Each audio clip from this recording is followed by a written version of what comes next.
We are your home theater and AV questions answered. This is AVRant. Want your home theater or AV question answered by Tom and Rob? Send it to question@avrant.com.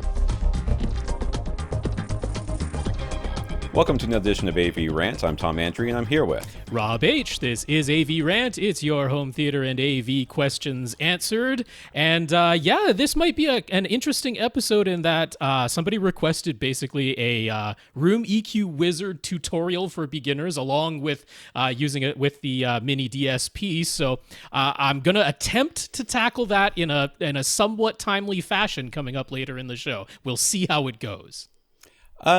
We might, like, I'm thinking about this because this is off the cuff, like Rob and I just discussed. Yeah. We might skip him and then move him. And I'm thinking that, and I'm doing this, like, how much time do you think it's going to take to go through this whole thing? Like, if I didn't talk, let's just say, like, I left. Okay, I'm aiming for 20 minutes. Okay. So maybe we go, like, an hour and a half, an hour. And, oh, okay. Leave it till the end. And then we put him at the end. That could be done. So that it would be easy for people to find it. It won't be in the middle of the podcast. Yeah, I put timestamps, but yes, I see what you mean. Yeah, but still, it would be, okay. You would know that you would start the podcast here and then just finish it out. All right. And then if I needed to leave because of one reason or another. It is entirely possible it goes longer. We'll see how it goes. That's right. And I mean, I know that I've just got, it's the end of the school year. Yep. And there's been so much stuff going on. Like, okay, so Friday was my wife's 50th birthday. Ah, happy birthday. Which is very exciting. She took half the day off and she was going to go to the beach. And then we had a big dinner planned and, going to go out to eat for the first time since the pandemic and everything else at a nice restaurant. So we were very excited about it. Yeah. And, of course, as she was driving out to the beach, she gets a call from the school that one of my sons, one of their classmates, had tested positive, so he needed to be picked up and taken home, and he's going to be quarantined until it was going to be quarantined until today. Uh-huh. So she's like, so she called me, and I said, well, happy birthday. So she picked him up, brought him home. I immediately took him out to get tested. He tested negative with a quick test, but they set those tests that takes a couple of days. They sent that one out too, which I got back yesterday, and it was negative as well. So we were never in any danger. Good. Whatever, but it was just sort of a stressful thing. But now I've got kids. Since my two kids are in high school, if they finish their whatever AP exams or end of course exams, then they can go home. And I'm like, so I'm on call to go pick kids up. I see. Okay. So, and then on Sunday I went cycling with some friends who all cycle faster than me because I'm an old man, and. As we were cycling, we were in a really tight line, and 6 inches off each other's tires, and I am inexperienced, so everything that happened was my fault as far as I'm concerned. But I moved my hands down to the drops because I don't know why, I can't remember, but which meant I didn't have easy access to my brakes, and the guy in front of me stopped pedaling and turned around to say something to us about what direction we were, what route we were going to take. And when he did, he slowed down. My tire went to the left of his rear tire, and then he looked over his left shoulder, which means that when you look over your shoulder, your bike veers in that direction. So my front tire went to the left of his rear tire. He turned left, and his bike veered left, and I don't know if I had the wherewithal or if it even went through my mind to try to reposition my hands to get to my brakes, but I didn't. And before I knew it, I was on the ground. We were going about 22 miles an hour. So we were they can go faster than that, but in my book, that's like as fast as I can go. So I was pushing pretty hard and not really paying attention to all the other stuff I was supposed to. This dude I've been on this tire like this for hours and never, he's consistent as a clock. This one time he decides to do this, which is fine. It's not his fault. But I hit the ground at 22. The bike's fine, unfortunately, because I kind of want another bike. But the bike's fine. I'm fine. Okay. I just have a lot of road rash and bruises, but nothing broken, nothing like that. But it does mean that I haven't been sleeping so good because every time I move, something touches something else. I wake up and go, ah! Oh. Yeah, that was exciting. So So Tom is in discomfort. So far, his Yes. camera hasn't wigged out since we began the recording because we waited a while and it wigged out a whole bunch prior to the recording. But I'm sure it will. And yeah, that's about the state of things, folks. yeah, so I might want to just stop the podcast so I It can could get off be. of this hip. Basically, my hip is killing me. But at least stop me being here. But this is AVRant, the podcast that will answer your home theater and AV questions, even if they're 20-something minutes long, at least. Well, I mean, hey, we spent a whole hour last week, so. I know, one dude got an hour. What is up with this? So if you want your question answered, just ask by emailing us at question@avrant.com. You can go to www.avrant, leave us a comment there, facebook.com/avrant podcast, youtube.com/avrant. Contact us directly, rob@avrant.com. His Twitter is @firstreflect. I'm Tom @avrant.com. My Twitter is @avrant_Tom. But if you want your question answered, it's question@avrant.com, and there's a bug in here. Oh my God. Of course it's there gonna is. drive me It's nuts. Florida. How can there not be a bug? It's not that kind of bug. This is just like in Florida, when you have a bug in your room, it's usually big enough to, have a conversation with. This one's just a small little fly thing. I want to thank our listeners of the week. To become a listener of the week, you support the podcast in some way. One of the ways you can do that is going to avrant.com and click on the Buy Us a Cup of Coffee link. That will take you to a PayPal donation site. PayPal will take all the money from you and give most. Oh, there it goes. There goes the camera. Audio Hey, listeners, Mike. that's what just happened. Hey, Mike. Click on the buy us a cup of coffee link. It will take most the money from you, give most of it to us. So we want to thank Jeremy and Timothy for doing that this week. Thank you very much, Jeremy and Timothy. Yes, indeed. Jeremy and Timothy, thank you both very much for the PayPal donations. Those are appreciated. Okay, I don't have to vamp. Tom is back. I'm back. We also want to thank our 126 patrons over at patreon.com. Patreon is a service that will allow you to become a subscribing member of our podcast community. Every month, they'll take some money from you and give most of it to us, a minimum of $1. So it's $12 a year to keep us going. So we want to thank our 126 patrons over there. We sure do. Patreon.com/AVRant Podcast if you would like to sign up for an automatic monthly donation. And thank you very much to our 126 patrons. All right. I guess look, if you can't support us financially, just do something to help us out and let us know what it is. Or, if we notice that you've done something, we will mention you, which is the case here. Ara, over at the HT Guys, he owns a JVC projector and was super helpful regarding the noise that Gurinder was worried about. He immediately said that there's no way those noises were normal. Since we didn't have a JVC projector, they sounded like they could be okay to us. Right. But he's like, nah. He was surprised that anybody at JVC would have told Gurinder that they were. Ara quickly recorded his own JVC projector starting up, and it's essentially silent after the whir of the lens cover moving out of the way. So last week, if you remember, there was that click, click, click, click, click That's sort right. of thing going on, and that's not normal. So Yeah, so very thankful to him because he got on that right away and let us know. Didn't hear from other JVC owners, but there's no reason to doubt that. He sent the video showing what it's like, and it's like, okay, I mean, if his is silent like that, then I imagine that's what they should be. It's certainly not surprising. So yeah, that has been passed along to Gurinder. He is now aware. He's getting in touch with JVC, and hopefully that all works out. good. Herb over at Cross Spectrum Labs, I guess you got your calibrated mic one? I did. I didn't realize that you had ordered one or that you had asked for one. I had however requested that one. worked. I'm being one of those greedy podcast people. Ooh. I got it gratis because we talk about Cross Spectrum Labs, and we'll do so again right here. Huge thanks to Herb. Reached out to him, and I'm like, I could use a self, individually calibrated mic one. I've been using like an XLR Behringer ECM 8000 for ages to do my measurements, and it's not individually calibrated. I don't know how accurate it is. Now I'm going to compare it against this individually calibrated mini DSP branded. I feel like he sent me one. one many years ago too, but I have no idea where it is. He sent I haven't one to done a Lee. measurement. I know Lee got one. So. Right. Oh, okay. Yes. All right. We've got some notes of gratitude for keeping the podcast going from Ryan. He says he's going through our previous episodes on YouTube. Josh is part of the 2 Hour Plus Club. Gurinder says we could catch up with the HT guys if we do multiple episodes every week. Also, his son always calls us Tom and Andy instead of Tom and Rob, and he can't figure out why because my last name. I am absolutely sure what that's where it comes from, because Tom introduces himself as Tom Andry, so that is the first things that you hear. That's right. Plus, I call Rob Andy all the time. Henry found us when the pandemic started and says we've been very informative, and Henry and Jonathan. So that's Ryan, Josh, Gurinder, Henry, Jeremy, and Jonathan with the notes of gratitude. Thank you, gentlemen. Yes, indeed. I'll say them again. Ryan, Josh, Gurinder, Henry, Jeremy, and Jonathan. Really do appreciate those notes of gratitude and encouragement. Big thanks to everybody who continues to listen and send in your questions. All right, so Yamaha this is in the news now. Yamaha has announced their 2021 Aventage receiver models.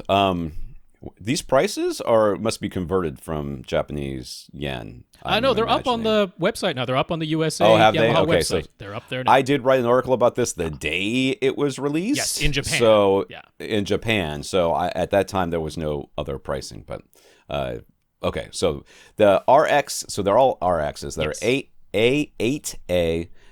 A6A and A4A. That's okay, right. is what they all are. The 8A is $3,000, the 6A is $2,200, and the 4A is $1,300. They all retain Yamaha's new look with a big central volume knob, which I like. I just like it's a that. Nice look. Don't mind that at all. But their trademark fifth foot is now towards the front edge of the chassis instead of right in front of the underside. They say that's because the power transformer is now close to the front face, so this better supports the heaviest part of the internals. So I just cannot believe they're still doing that. But nope. I just had to throw that in there because I find they that have hilarious. They still insist that somehow that's what makes it Aventage, man, is that fifth foot. That sound you're hearing is my wife doing dishes, I think. Okay. I'm not hearing any sound. I don't think your mic is picking well, it if up. anybody else is hearing it getting picked up on my microphone, I apologize. We went to a nice restaurant on Friday, like I said, and we ate something. This is really good. I can make this. So I'm making it, but it's like a 3-day process. So I just finished one part of it. And I was like, I don't have time to clean this up. So if you want to soak it, you better soak it. All right. They have all these Aventage receivers have 7 HDMI 2.1 inputs and 3 outputs, but there are some asterisks. The 8K 60 and 4K 120 aren't supported out of the box. You'll have to wait for a promised firmware update. Everybody loves that. Because that was on the Japanese models as well, and they've talked a little bit more about it. The firmware will also go for the VRR, a variable refresh rate, ALLM, which auto is low latency mode. Yes. And most of the other HDMI 2.1 features besides eARC. eARC will work right out of the box. Yamaha is also supporting Oro 3D for the first time, but again, only after the firmware update.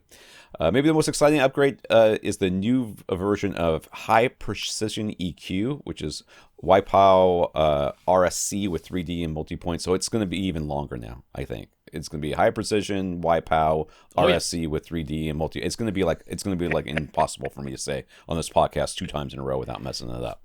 So that is exciting, and I that's what's in my article as well, because I was like, finally somebody has upgraded. I don't know how different it is. I mean, they've just gone to 64-bit precision instead of whatever the previous version was. But yeah, it's probably just number of points that they can. Yeah. The amount of fine detail they can adjust, which again goes right back to you still have to have your room in order and your speakers placed correctly and your subwoofers placed correctly before it can do anything. So if you haven't done all that, then you could have a 2000-bit processor. It's still not going to be able to fix your stupid multi-point means spatial averaging, and the RSC, the reflected sound control, means fur filters, and now those fur filters have 64-bit precision. So, but it still all comes back to whatever their target curve is, and the microphone that's included is still a pretty cheap little dinky thing. So, that could be the limiting factor at this point. Yeah, again, we talked about this before Atmos and DTS-X ever came out, that Yamaha had the only ability to 3D, locate your speakers in the room using their weird, little disc with a stalk in the middle, Nerf frisbee platform, and I really wish they would just do that. I wish they would just do that. Just like, okay, you plug your speakers into whatever you want to plug it in. We're going to send a test tone through each one of them, and then we're going to figure out what actually plays a sound, and then we're going to do it again after you move the microphone, and then we're going to figure out what is what, and then you're going to confirm it. Is this one the front left? Is this one the center? Is this one the right? Is this one the Atmos? That sort of thing. I wish they would just do it because they could do it. They actually have the. That's a lot of moving the mic around, but yeah, you got to do it anyways. You do. Yeah. So in addition to the MusicCast app, which also handles control duties now, there is the new AV Setup a guide app to walk you through initial connections and setup. Let me tell you, I don't need any more apps on my phone. The 4A tops out 7 speakers, which is inexplicable to me. Compared to the A2A that was released last year, it adds a full set of pre-outs, 2 additional HDMI outputs, or 3D, the new high-precision EQ version of YPOW, and a tiny bump in wattage. The 6A seems like the sweet spot. It has 9 amps built in. But for the first time from Yamaha, you can add 2 channels of external amplification to expand to 11 speakers. It's the only one of these 3 that can expand, which is crazy, again, to me. That makes 8A a tough sell. It has 11 amps built in, but they can't expand to 13 or 15, so it's $800 more for the 6A just to have 2 more amps built in, because there's really no difference there. Indeed. Yeah, feature-wise, there's no difference between the 6A and the 8A, so I don't quite understand it. Seems strange to me. You can definitely get a 2-channel amp for less than $800. There's definitely, yeah. No question about that, so I think the 6A seems like definitely the value champ out of this lineup. Yeah. So with again with Yamaha news, all those 2020 models that were supposed to deliver HDMI 2.1 features, namely the V4A, the V6A, which is the TSR 400 and 700 if you got them from Costco. That's right. I think. Yeah.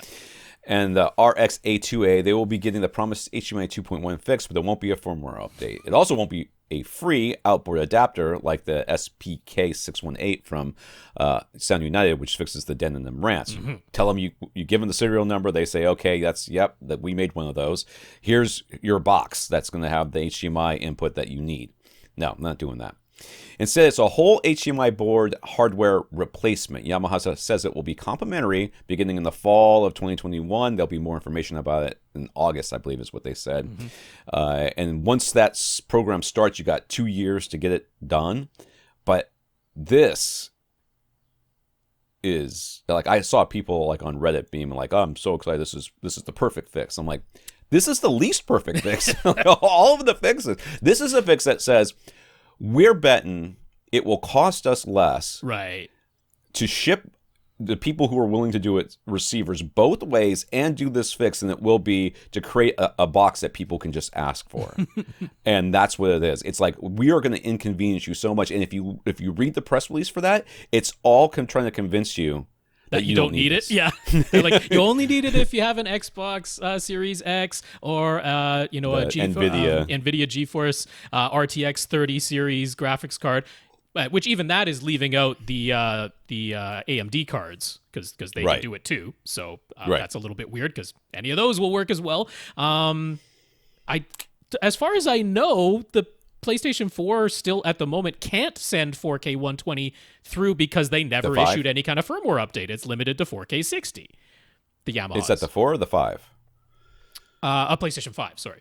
5. Yeah. Okay. So like with the Denon and Marantzes, you could send 4K 120 through as long as it was from a PlayStation 5. But with the Yamahas, they're stuck at 4K 60 until this update. So even if you have a PlayStation 5, like they never mentioned the PlayStation 5, and by all accounts, the PlayStation 5 should be able to send its 4K 120 signal through the chipset that exists in the Yamaha, because it's the same chipset that was in the Denon Marantzes, but they never turned that feature on. It was stuck at 4K 60 max. So even there, you need this update to get it, because no firmware update is coming. It's not coming. This is the fix, a hardware change. I don't like it. Well, I'm sorry. It's better than them just going, you know what? It's just not going to happen at all. So I'll give them that much. That's for sure. But there's not even any talk of them like, okay, so we're recalling all existing units that are out there. We're going to make this up. We're going to make this change, and we're not selling our 2020. No, you can still go out there and buy a 2020 unit right now. Oh, yes. So, yeah. So the exact details of how all this will work: do you ship it somewhere, take it to a local authorized repair shop, have a technician come to your home? That's not going to be it. Are supposed to be explained this summer. They encourage owners to register your AV receiver so that you can be notified, and they expressly state that the new new 2021 models that we just talked about do not require a hardware upgrade and will, in fact, only need a firmware update. So we'll see how all this plays out. My thought is that they're not rolling out this program until the firmware goes out for the 2021 models. And then you'll get the new board, and either they will update it before it leaves, or you'll get it, and the minute you plug it in, it's going to say you need to update. Right. Do a firmware update. Yeah, because they're switching. Whatever they're using in the 2021s is probably what they're putting into the older 2020s. Yeah. So if you've got, for a long time we've been saying, Yamaha was the best bet because Denon didn't have a fix or any way of getting around them, and at least they had more than one. Yamaha has more than one H. But now I'm looking at them like I'm kind of leaning back towards Denon. I'd rather have one box that I could buy the receiver, get it all hooked up, and have it going. And then once Denon sends out those boxes, well, then I can connect my one device that I care about. I don't know. It's a mess. Given what's happened, if it doesn't work out of the box, I'm not gung-ho about it. Like, do I think that the 2021 models, the new Aventage models, will get that firmware update and it will work? I'm like, I think it's more likely than not that, yes, the firmware update will happen, but you never know. You don't know for sure. Like, I never thought Sony would not have VRR working, and they still don't. Plenty of people bought that X900H, and X900H, and there's no VRR on that thing. So, yeah. It's getting very much the way of video games where everything's coming out half baked because they're trying to rush it to market, and they're like, "Oh, we'll fix it in post." I'm like, "Stop it!" Just stop it. This is I continue to say, and I continue to believe, and we've been saying for years. Well, years, maybe a year. This is a terrible time to buy a receiver. Like, don't buy a receiver. Don't buy any receiver. Like, I wouldn't even buy this Yamaha's right now until I knew for sure. Until it happens. Once the firmware update happens and it's confirmed, then we'll be gung-ho about it. You could even say, because really, those receivers should start shipping this summer or so. Yeah. And that firmware update should be coming pretty quick afterwards. One would hope. You're talking about waiting a month or two. Yes. Or maybe 3. But I would still wait. I would absolutely wait. I'm not Evolve killed me for pre-buying video games, and absolute could have just lit that money on fire, and I would have had more fun. And these hardware manufacturers are getting to the point where, I will believe it when I see it. We used to make fun of Emotiva, but now it's going to be Yamaha and Sound United. It's everybody. Warner Media and Discovery have agreed to merge. The deal is expected to close and be approved by mid-2022. For consumers, this means that Warner Brothers, HBO, DC Comics, and CNN will now be part of the same company as Discovery Channel, Food Network, HGTV, and TLC. It also means that HBO Max and Discovery Plus streaming services might be combined. If they were, their combined $20 billion content budget would actually be larger than Netflix and Disney Plus's budgets. Individually or together? Individually. Individually, yes. Okay. Netflix is looking to spend about $17 billion on content this year. Well, whatever they spent on Jupiter Rising, they should have spent like $100 more for better freaking fake beards. Oh my God, the most distracting thing I have ever had to witness. I'm like, can we do more flashbacks so I don't have to look at that terrible beard? It's just awful. All right. Behind the scenes, there's a whole lot of turmoil. AT&T completed its acquisition of, at the time, Time Warner only 3 years ago. They paid $85.4 billion. Under the new deal, the combined Warner Media Discovery company won't be under AT&T anymore, and AT&T is receiving $43 billion, basically half of what they paid. Yeah. Well, that's a bad deal for them. Warner Media CEO was kept in the dark about the deal and is looking to exit after only 1 year on the job. Discovery CEO is expected to take over the new merged company, but might be looking to hire the former head of Disney Plus, who left Disney about a year ago to join TikTok, and then left TikTok after only 3 months to run the streaming division. TikTok. Whatever. Yes. Whatever. So, Warner and Discovery joining together. That's So I mean, so what a lot of people have pointed out is, of course, Warner has all of the blockbuster movies, and that Discovery doesn't have any of that. However, lots of people love the Discovery Plus streaming service because it's got those TLC and Discovery Channel and stuff shows. And for people who just kind of want to put something on in the background, they don't have to pay a ton of attention to that streaming service is really popular for those kinds of shows. And so they're saying that gives them stuff that helps them retain subscribers because people just love to have that Discovery Channel content that they can just play in the background all the time, and that keeps them there, and then the big blockbusters come in to attract new customers. That's their strategy.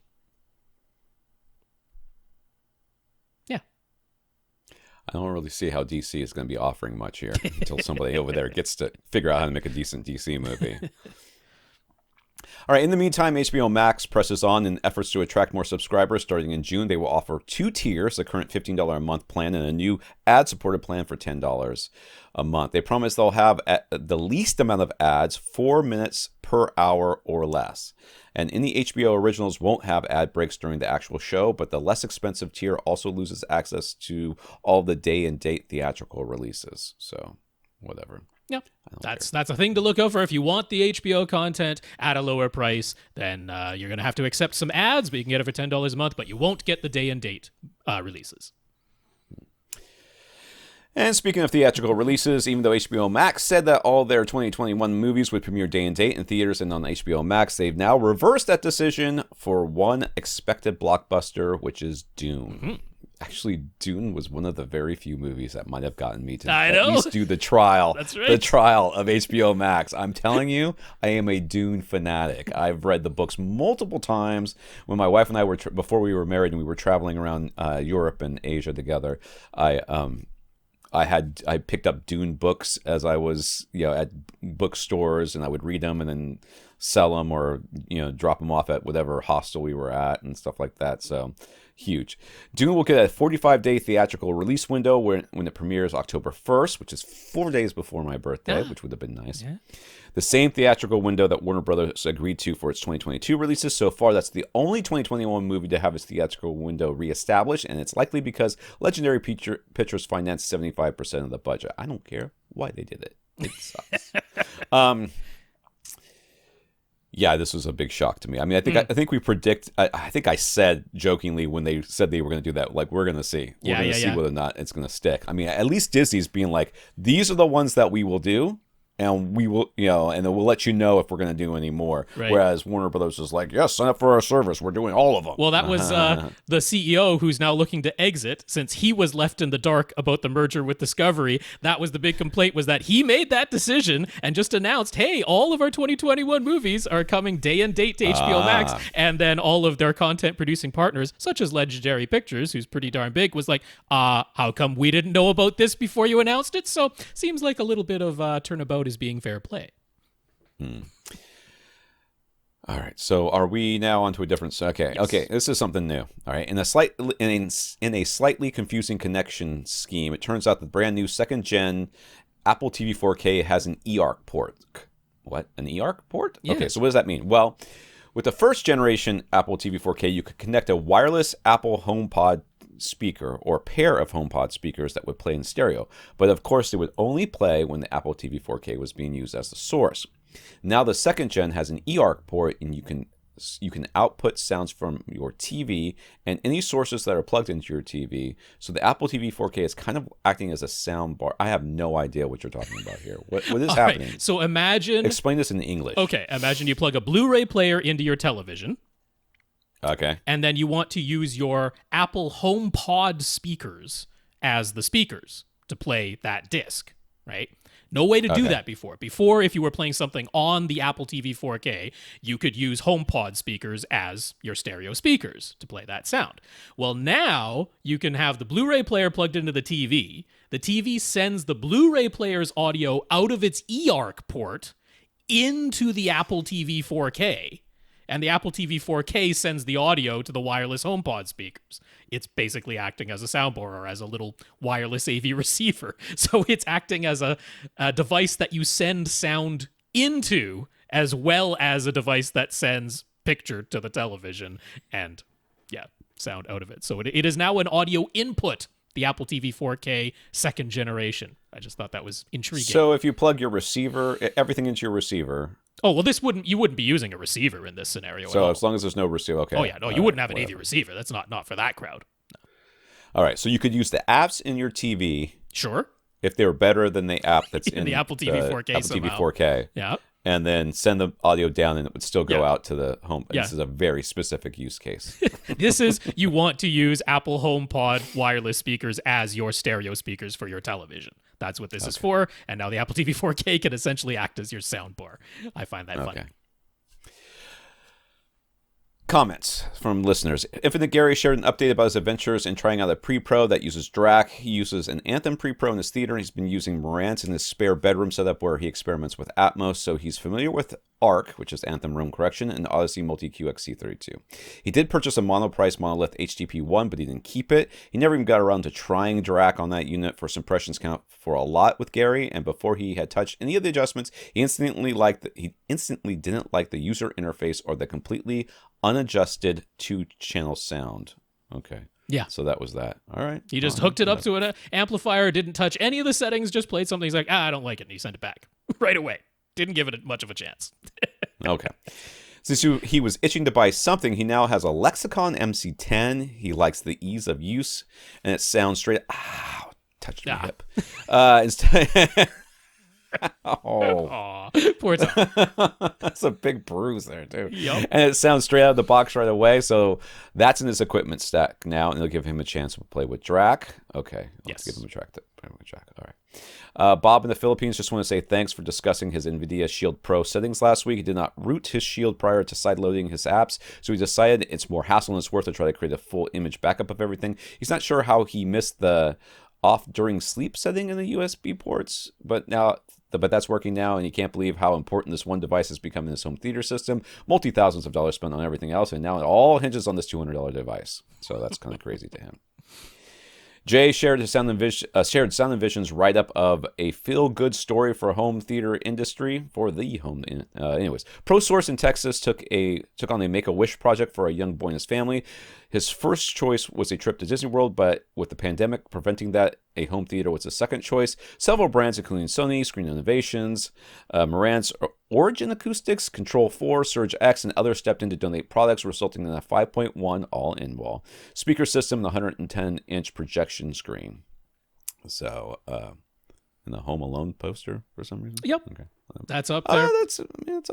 That's a nice feel-good story, but I did just want to comment. I'm like, not a single acoustic treatment. I was going to say, there's no room treatments in this entire room. And I was like, there's all these posters. All those posters could have been turned into printed panels. So that was just a thing I noticed and couldn't help but comment on. All right. New for this week. Okay, we're going to get some questions in here. Hold on 1 second. Let me just do something. There we go. Okay.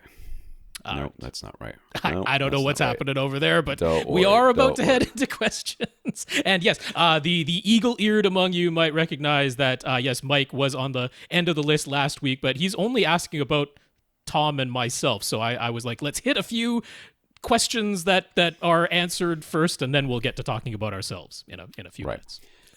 So Ryan in Ontario, Canada. Ryan would like to get his father a pair of headphones. His father would get Sennheiser now if you're going to buy it. yeah, there's that. First of all, if Sennheiser is on your list, get them now. I've got a pair of Sennheisers on the list that I'm going to recommend. They are available right now. I do like Sennheisers. His father's hard of hearing has resulted in putting his center speaker on a coffee table right beside him, just so he can hear the dialogue. Ryan's father and mother don't like the same show, so his father uses a TV in the basement with the center speaker on the coffee table, while his mother uses a TV in the living room. When his father turns up the volume, it bothers his mother upstairs since there's no door between the two floors. Ryan has given his father an old RX V375 receiver and a set of Energy Take speakers, but this problem persists. So he's hoping a pair of headphones might be the solution. He'd like to keep it simple, just a good sounding, comfortable, durable pair of headphones that his father can plug into the Yamaha receiver for about $150. And since he preferred to route the headphone cable around the perimeter of the room, would there be any issue connecting a 25-foot extension? Would we recommend? I don't think that the extension cords on the extensions on headphones make much of a difference. Correct me if I'm wrong there, Rob. You could absolutely plug in an extension. Yeah. Most of the headphones that we're going to mention, they do come with a 3.5 millimeter jack, the smaller headphone jack. Right. So therefore, I'm going to include a link. Now, he's in Canada, so I'm going Amazon Canada. But getting an extension cord that has a 3.5 millimeter female input on one end, and then the 1/4 inch, the larger headphone jack on the other end, so that you don't have to mess about with any adapters. But that is no problem at all. You can absolutely do a 25 or 30 foot extension. That's not going to be any sort of problem whatsoever as far as that goes. And then plugging it into a Yamaha receiver, that's going to have the larger 1/4 inch headphone jack, and that's totally fine. So yes, keeping in mind $150 budget, but that's Canadian dollars, so it doesn't buy quite as much as $150 in the States. Right. Yeah. All right. Sorry, I scrolled up because I was looking at something else. So $150. I mean, I really whenever you give me this price point, I always go towards the AVRant M50. I don't remember what is. Audio-Technica is the brand. Yeah. The 50Ms or whatever they're called, or M50s or whatever. M50Xs. I always go towards those. The reality, though, is out of the box, they're not the most comfortable headphones in the world. My experience. Now, I don't have a particularly large head. I don't have particularly large ears. But I found them to be tight and not something I would want to wear for like hours on end. Like if I want something like this, I want something that was designed with like, I'm going to be listening to these. So I'm thinking about the Sennheisers that my brother uses. Okay. So my brother's autistic and plays video games and watches movies in very strange ways. To all hours of the night. So of course he's got headphones. My parents have gotten him like the Sennheiser wireless headphones that are over ear that go on the little stands and that'd be the RS 180s most likely. And those are extremely they fit lightly on the ears and lightly on the head. So I would go in that, even though you didn't ask for wireless, I would go in that direction because of the comfort level. Because more than anything, what you're looking for here is the ability to put these things on and be comfortable. Yeah. I would also not be afraid to get an open back speaker headphone in this instance. The reason is it's gonna reduce the amount of just heat that's going on inside the headphones, and you're not really worried about disturbing anybody else around you because you're only using them by yourself in a room downstairs. What you're trying to do is keep a blaring center channel from going all the way up the stairs. And if your dad's turning them loud enough that the open back headphones are bothering your mom upstairs, either she's got bat hearing or your dad's real deaf. He's a lot more deaf than you thought he was. A little bit of sound leaking out of an open back headphone should not be enough to bother somebody from downstairs upstairs. We're thinking right along the same lines now, just strictly because of Canadian prices. I also thought Audio-Technica, but the 50, the AVRant M50X would probably be a little bit too expensive in Canadian dollars. So the 40X is right there. It's at $150 Canadian right on Amazon Canada. So that is a closed back design. If that's what you want, the most sealed in sound, then that is certainly an option. And then Sennheiser for an open back design for this price range, the HD559 would be the model to look at. You can get them directly from Sennheiser Canada for 130 Canadian dollars. So that is definitely affordable, open back design, exceedingly comfortable. So if you want the heat to stay down and them to be easy to wear for hours and hours and hours, I have a model that is very similar to these, and I absolutely love them for television watching. And then, just adding in the little extension cable. It's about $19 for a 30-foot length. And there you go, $150. Yeah, for those, for the AVRant M40s, I would definitely order them and then make sure that Amazon, you get, like I've been very careful lately to make sure that Amazon, because they'll list whether or not there's free returns on something, and if you aren't paying attention, they'll sneak one in on you that doesn't have free returns. So just make sure you're whichever, because a lot of times they have multiple sellers that are selling the same thing. Make sure you get the one with the free returns. Josh says he has a Patchwork 7.1 surround sound system. Most of it is over 15 years old and beginning to show its age. He'd like to do a big upgrade. His setup is an open concept space, family room, kitchen, dining. It's about 650 square feet and has vaulted ceilings, so he's dealing with north of 7,000 cubic feet. He uses it half for music, half for movies, and he likes it loud with deep, loud bass. He currently runs his 12-inch clip subwoofer at about 6 to 10 dB hot, which means you're sitting in a null. He'd like not to start necessarily. with... Not necessarily. I don't think it can contend with that size of room. Yeah. So. He'd like to start with 3 new front speakers with a budget of about $4,500 for those. He's clearly done a lot of reading online and watched a lot of YouTube speaker reviews. He's been convinced he needs at least a 2.5-way speaker design with a 3-way being preferable, and he's thinking he wants ribbon or folded ribbon tweeters. Since he's been looking for those requirements, he's come across Emotiva's Airmotiv speakers. More clarifying questions to come, but right off the bat, what do we think about those? I haven't heard them. Okay. So I can't tell you from personal experience what I think of those. The reviews that I have read have been mixed. Mm-hmm. Some people absolutely love them, and some people have not been super impressed. I believe the ones that have measurements in them have indicated that they are not a super flat speaker, Indeed. which steers me away from them. So whenever somebody asks me about those speakers, I'm like, I don't know. So that's sort of my reaction to them. Yeah, I'm not a fan. I have to say it. I'm not a fan of the Emotiva Airmotivs. Anybody who loves them, that is totally fine. But they are not a neutral, linear, tell it like it is sound, which is what I want to go for myself. So I would not choose them for myself just based on that. Could they be equalized and tuned and all that type of stuff? Sure. But I'm like, I don't know. That isn't where I would choose as my starting point. So purely opinion, that isn't where I would go. I also think they are ugly. They are very ugly. That is undeniably true. They are an unattractive speaker. I will agree with that. Visually, yeah. If we wouldn't go for the Emotiva, okay. Before we go into this next question, Okay. This is a situation where you're like, okay, I'm in a big open room. Yeah. I probably don't have enough room treatments. I definitely don't have enough bass. Should I buy these speakers? Well, we always say buy flat speakers because we want the speakers not to be the defining characteristic of what you're hearing in the music. We want the speakers to do nothing but play the music as it's asked to be played. Okay, that's what we want. Therefore, if there's a problem with what you're hearing, we know it's not the speakers. It's either the room or something else that's going on, or maybe even the mix if it's in the case of Thor Ragnarok.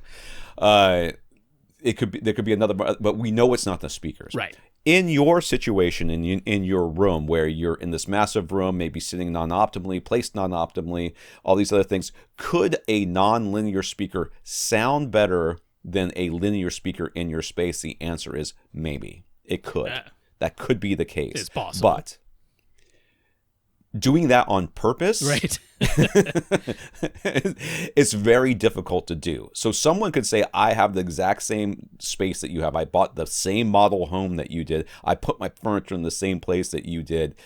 I got these and they sound fantastic. Would that be enough to convince me that you should get them? And my answer would still be no. And the reason being is that you're still not holding all the variables equal. Mm-hmm. So you're taking a big risk, in my mind, whenever you buy a non-linear speaker, that it will somehow all the variables will come together and it'll make it so that this speaker, by its non-linearity, corrects some of the non-linearity and the rest of the things that are going on in your room, in your space.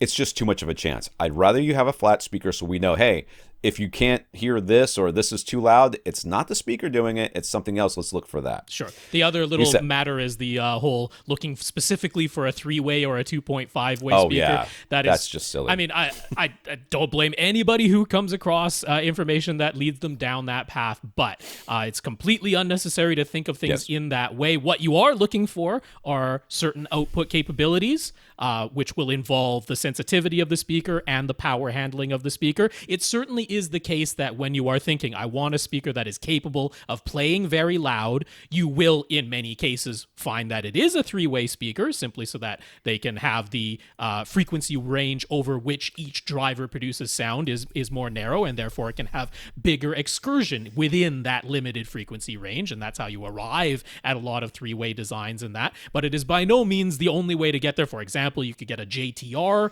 speaker, which is exceedingly sensitive, but just a two-way design, but it can play louder and lower than a whole lot of other speakers. It is gigantic and ugly as sin to do it, but mechanically it has the ability to do so and doesn't need to be three-way to do it. So that can go out of your mind.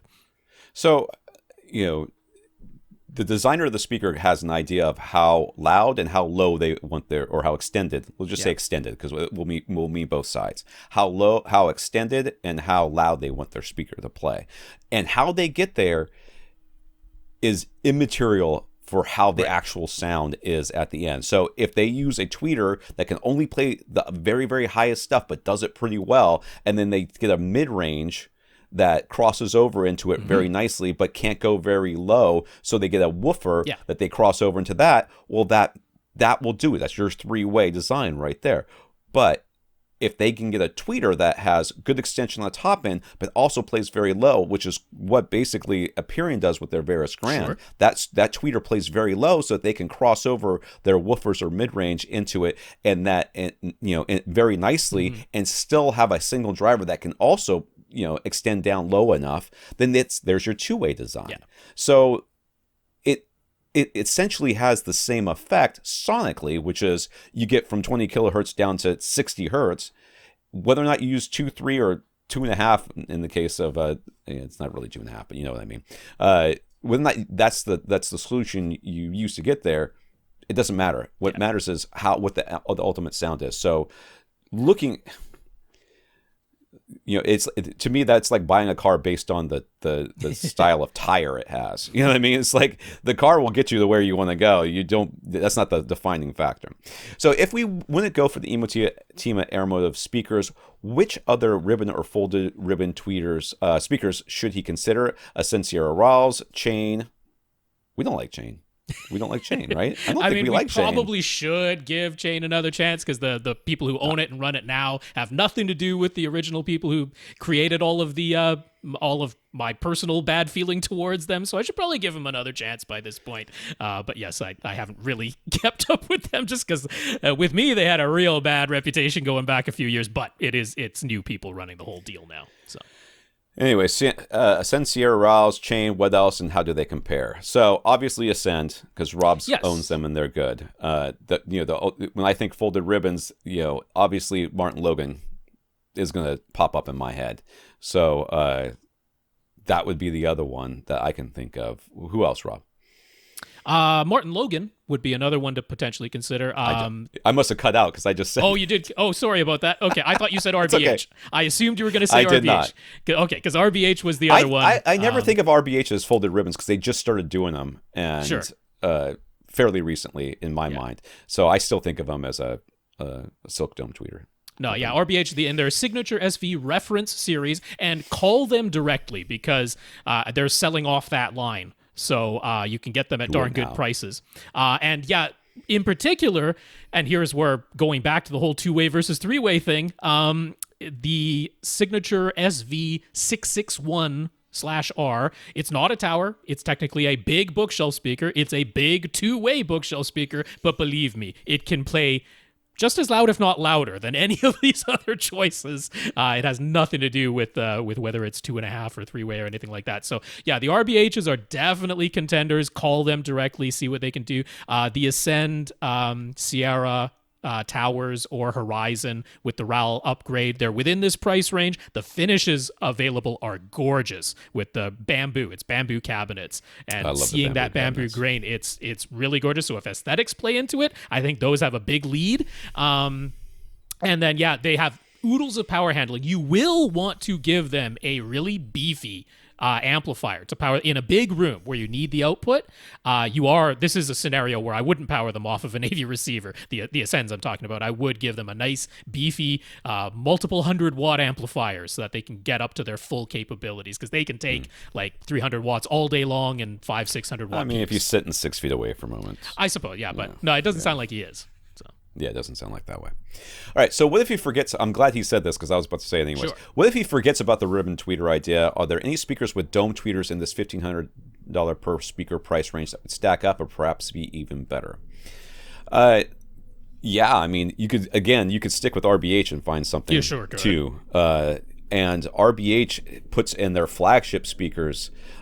Many times they have the soft dome, the scan speak soft dome tweeters. There is no reason to, again, limiting based on arbitrary factors like I want aluminum dome woofers, or Kevlar woofers or whatever. To me, that's not what you should. That's not how we limit these things. What you limit it is based on, what it looks like. I think is a perfectly valid reason to, or what style it is. Bookshelf or floor standing is perfectly valid, and how loud it can get. What is its extension, that sort of thing, based on the parameters of your room. The rest of it, you can get you can take a soft dome 2-way design and put it next to a folded ribbon 3-way design. And the 2-way soft dome tweeter design can absolutely crush that other one if it's all things being equal. Depends on how it was implemented. Yeah, you could definitely stay in the $1,500 price point. Sure. You could stay with RBH. There's no reason that you couldn't find something there. What else, Rob? I mean, there's SVS Ultra Series and Aperion Varus Grand, of course, which are actually lower than this price range. The reason I bring those up is because free 2-way shipping. So if you just want to audition something, by all means, give those a try, because they're well worth giving a try. And if you go for their largest models, they're well within this budget and have the output capability to do it. One that I definitely think you should consider, though, is Kef's R Series. Kef's R Series is right here at this price point. And man, when you go in big room and want some good looks, I'm like, ooh, that Kef R Series is real tempting to me, and I would certainly consider them up against any of the ribbon or folded ribbon tweeter designs that we've come across. Focal is a little bit tough. You either kind of go a little bit lower than this price range with the Cora series, or you go above this price range with the Aria series, but Focal could definitely be considered. An interesting one might be JBL's HDI series. That is basically their consumer version that's taken that professional waveguide that they developed for their flagship $20,000 Pro monitors, which, by the way, are a 2-way design. But the JBL HDI series is like the consumer version of that, and they're right here in this price range. High sensitivity, but with wide dispersion on those, which is an unusual combination. It's kind of like, it's almost a horn in terms of the sensitivity, but it's better than a horn in the dispersion characteristics. So that could be an interesting one to consider. And then Revel is right here too in their Performa 3 series. You wouldn't be able to get up to the Performa 3 BE, the beryllium versions, in this price range, but the regular Revel Performa 3 series is pretty close to here. So, I mean, all of those really spoiled for choice here. And hopefully you can audition. The R series from Kef, the bookshelf is the R3, and it goes for I think $1,000 each. And the R5 is their smallest floor standing speaker, which is a 3-way design. And it goes for, I think, $1,500. Right around $1,500 each, yeah. Yeah, $1,500 each. So, and that's from the factory. That's right. You might be able to find cheaper options out there. So one thing you liked in the Emotiva Airmotiv lineup was the inclusion of a wedge-shaped model, the A1. Any thoughts on using that as a surround speakers? Sure. I think the R series also has that from Kef. Yeah, Kef's R series has that design too. That's right. And if you go with the Ultra from SVS, you've got the Prime Elevations. Prime Elevation speakers, which do the same. I mean, I guess you could go with Klipsch. Klipsch has got them too. Yes. Aperion has something along those lines now as well. They've got a wedge-shaped speaker, and that's in their Novus series, but using them as surrounds, that's not going to be a problem. So multiple brands out there if that's what you really want most, is that wedge-shaped design. But the fact is that we're recommending such flat, neutral speakers that if you loved the Revels or the Focals and you wanted to get, prime elevation speakers as your surrounds, or something else, they would be fine. Yes. They would be fine. You would not be able to tell the difference, as they went around the room, depending on how far away you place them. It sounds like what he wants to do is put his surrounds on the ceiling. Is what it sounds like. Or just elevated up high, which would kind of make sense if you're in a really big space like room. he is. Yeah. That makes a lot of space. Just to say specifically, again, for those Emotiva Airmotivs, I probably wouldn't opt for those, but we've just given you a bunch of different wedge-shaped options that could work. Yeah. So getting to subs, he'd really like to achieve uniform bass across his entire seating area with copious output down to or below 16 hertz. Wow, he's really power sound audio. He's been reading some stuff. He's thinking the way to get this would be 4 subs integrated with a mini DSP. He can put a sub in each corner of the listening space. There's room for a 23-inch cube in each corner, and since he was so focused on extension below 20, he's under the impression that he should get 18-inch sealed subs. That's a very specific thing to ask. I know. It's clear he's been reading stuff, but yeah. He's willing to spend as much as $8,000 in total just on subwoofers. He likes the finish options offered by Deep Sea Sound and Funk Audio, but their prices are pretty high, and he could probably only get 2 subs if he goes with them. So that led him to consider Rhythmic with their F18, but he isn't clear on whether their servo subs are a genuine advantage. So what's the deal with servo subs versus non-servo subs? Is that the actual question? I mean, that's one of the questions, because that's not what we're answering here. Yeah. And ultimately, which subwoofers do we think he should get? Keeping in mind they prefer if they were some nice finish options as opposed to very plain black looks offered by JTR, Power Sound Audio, or HSU. Okay, so first of all, stop all the stuff. Stop. Well, no, I mean, everything he's saying, I can absolutely see how someone where you got it from. Yeah. Yeah, you spend enough time in a forum and you're going to end up deciding that these are the things that you need. The reality is the size of the woofer is so immaterial to as compared to a woofer. And I don't know if you remember, we just did an interview not that long ago with SVS, and what did we say? A subwoofer is an ecosystem. The size of the driver is not any more defining than the amplifier or the magnet or a bunch of other things. There's so many things that go into making a subwoofer a good subwoofer. You can't just look at the driver and say, this one's got a bigger driver, therefore it's a better subwoofer. So, and I don't know why sealed is even part of this. Well, I mean, that is because when you look at the frequency response graph, sealed subs in general roll off less steeply. And therefore, you will say, okay, if I compare how much output is happening at 10 hertz versus how much output is happening at 20 hertz, well, it's only 12 decibels quieter. Whereas if I look at the ported subwoofer, it's like 24 decibels quieter down at 10 or 12 hertz versus what it was at 20 or 24 hertz. But what you're missing is how much quieter the sealed sub is at 20 hertz versus the ported version. Actual output, which is that thing that you need more than any of the rest of this crap. In a room like this, you need output, which means you need ported subs. You need ported subs. That is Don't what talk you to need. me about how fast the sub is or how musical it is. I don't want to hear it. It's Down not there, true. You are not hearing tone at 20 hertz. That's not going on. You need literal output and lots of it. Do you need 4 subs? I don't see why. Well, honestly, one you reason is just size, because I mean, we can get 2 huge subs that can pressurize this 7,000 plus cubic foot space, but he doesn't have all the space in the world. So if you do have 4 subs arranged in each of the 4 corners that have smaller footprints, then that can make a lot of sense. I mean, I'm instantly jumping to, now I don't know if he has height restrictions, but I mean, like, it's like in the corners, whatever is in the corners, can you raise them up that you could have 4 SVS PC 4000 cylinders? Because that will actually fit your budget pretty much perfectly and have the sort of output and extension that you're going to want. Ported, but the small footprint, right? 16.5-inch diameter footprint. And then, they're like 4 feet tall, but I'm hoping that the height isn't the restriction. Because the thing is, if it is 23 inches square, his footprint that he has to work with, it does start to get kind of tough to get ported subs that are going to fit in that footprint. Like if you look at the PB4000, it's about 23 inches wide or tall, and then I think it's about 20 inches wide, but it's like 31 inches deep. And if what Right. you've got is a 23-inch square footprint to work with, the cylinder is going to work so much better. And it's going to fit wonderfully. Like, that is my number one choice for you. 4 of the PC4000s, you will not be lacking for bass. You will not be lacking for extension. Well, if you really want to, you can put them in sealed mode. They come with the port plugs, and you can try it in sealed mode if you really want to, but you're going to end up with it in extension mode with at least 2 of the ports open, trust me. But that's where I'd point you all day long.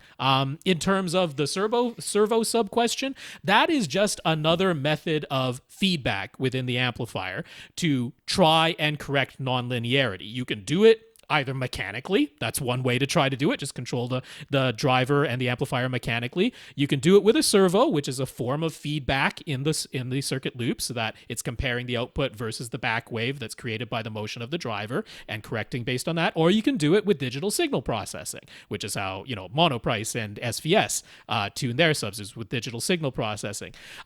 Servos can theoretically, if driven hard enough, become saturated to the point that they fail to protect the driver. It's highly unusual, but it can theoretically happen, whereas the digital signal processor can pretty much never be overdriven unless there's some really weird fluctuation in the electricity. So that's the one. How much is this budget? $8,000, right? $8,000 for 4 in total, if that's how far he goes. Well, you could get the Power Sound Audio V3612s, which are they dual sub. The dual drivers? Sub. It's ported. It's tall. They're 25 by 20 by 4. Yeah, 25 by 20 by 44. So you're gonna have to squeeze once 2 inches. Again, the height thing. Yeah. Yeah. Well, it's not a 23-inch box. It's 25 by 20. So can you? But aren't they just the plain black, textured black? They are ugly. Yeah. They are ugly. This is not going to be a pretty box. See, the PC4000, yes, it's circular, it's cylinder. It's a slightly unusual shape, but it's got essentially a black velvet finish on the outside with the gloss black top that you can sit something on to put a plant up there, although it'll probably shake itself off. But this thing is 2,000 pounds, man. Yes. I'm 200 pounds. It's 196 pounds for this stupid subwoofer. It's so ridiculous. You could probably only get 2 of them. I mean, and you're looking at $5,300 for 2. Yeah. Coming from them. I mean, there's your other. To me, there's your other option. And it's a plain black box. Yeah. I know it's not exactly what you want, but it's got the output and it's got the extension that you'll want as well. It's got a slotted port at the bottom. You can throw a blanket over the top, like a blanket, but like a fabric over the top of it, like it's acoustically transparent fabric. Put that over the top of it; it'll be fine. It'll probably flap in the wind a little bit if you just like drape it over there if you don't wrap it tight. But yeah, you could do something like that. I've actually seen people on Reddit and stuff in the DIY forums that'll take and they'll refinish their subs, completely. I'm not that handy guy. That's certainly added cost though to do that. So. Yeah, and for your own, you have to be able to do it. So that would be the other. Okay. The other option, I think, I am with Rob that the PC4000 is probably the best way to go. And dude, just moving them around so much easier with the cylinders. Yeah, it's gonna be a lot easier. So again, I know that you decide that you're gonna have 4 subs, but this is not 4 subs in 4 corners of one rectangular room. This is 4 subs in the 4 corners of your listening space within a bigger space. But if you do use it with a mini DSP, and so Francis's question was the whole Room EQ Wizard tutorial. We're going to leave that till the end of the podcast. Tom might disappear and I might carry on, but that is exactly what we're talking about there. And with 4 subs, you will have the mathematical capability of you can position those subs just about anywhere as long as they're spread out and get it to work. So that's not the worst plan. All right, so we're gonna skip Francis for the time being. Dude, I'm sorry your name got so maligned during the first Deadpool movie, but I cannot stop. Every time I think of the name Francis, I'm like, I'm gonna spell it for you. So I love that movie. So we're going to skip. We're going to skip him and we'll leave him for the end. That way, if you're interested in hearing the Room EQ Wizard tutorial, if you ever want to bookmark it and come back, check the show notes for the timestamp. And then, You'll want the YouTube version for this because it's going to have Almost lots of certainly. pictures and screenshots and stuff like that. Just screenshots. I will also probably do a write-up on AV gadgets eventually, so you can check it out over there as well. So Michael, this is our YouTube guy. Hey, Mike. This is from last week, but whatever. So we already talked about this. He wants to know some things about us. So ever since we answered Michael's question on the podcast, he thinks we're awesome. I was awesome before I answered your question, dude. Now he wants to know all about our home theater system. So what are our room sizes? What seating do we have? And then what's all the gear we are using? So is this me? Yeah. No. Didn't I? I got most of that right, I think, didn't I? I think so. Yeah. So my room dimensions I haven't measured recently. I think I'm like 23. Did it change? Did your room size change? No, it's not here. I know. I didn't know your room dimensions, so that's what I know. I just want to say I haven't measured it in a while because I don't. So I don't but remember. Did it change? I just don't remember. You don't remember. It hasn't Okay, changed. Yes, yeah, it's like 23, 26 deep, and then I think 19 wide, maybe. Maybe it's 17 wide. It depends on where you measure it from. I didn't think your room was that big.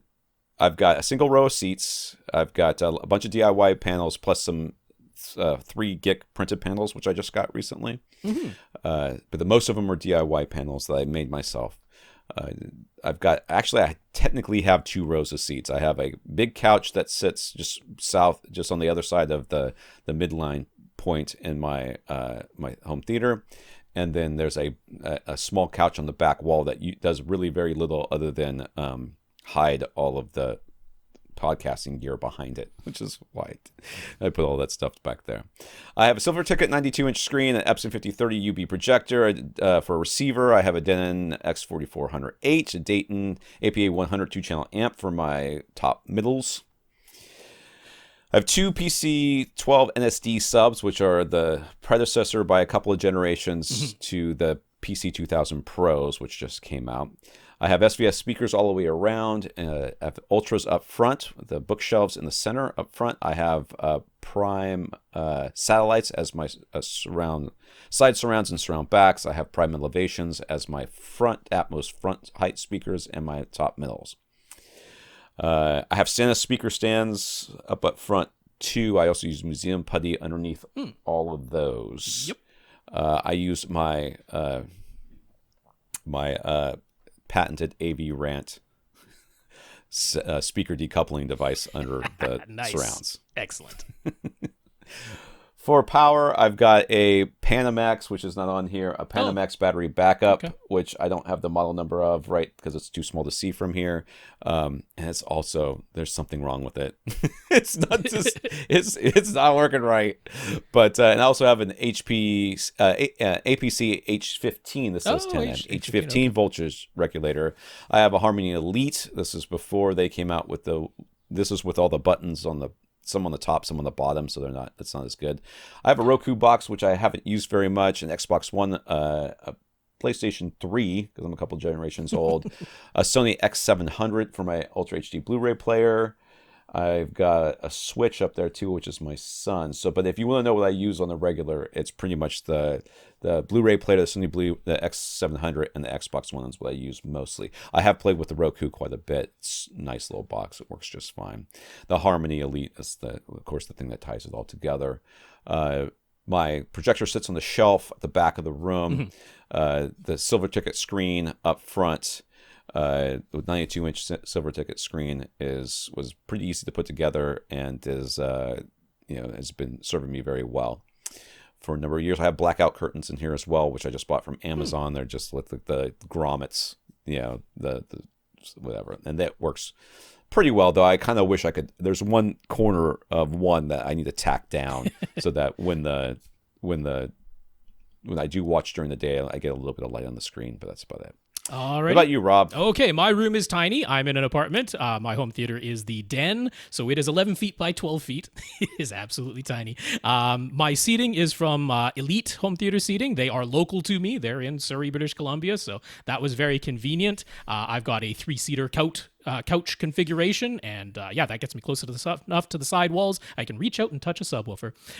For room treatments, I went with GIK's Acoustic Room Kit number 2. That gave me plenty of absorption and bass traps to go around that tiny room. The display I'm using in there is Sony's 75-inch Z9D. So that's going back several generations, but that's about as close as an LCD can get to an OLED. And then the reason I'm still using that is because it does 3D. I gotta have 3D in my home theater, so I probably never get away from that thing. I've got a Z-Line 3-in-1 TV stand that's holding that thing up. Now I've got a Denon X6700H now because they were going on sale, and so I've gone ahead and upgraded to that. Then I've got an ATI AT1807, 180 watts times 7.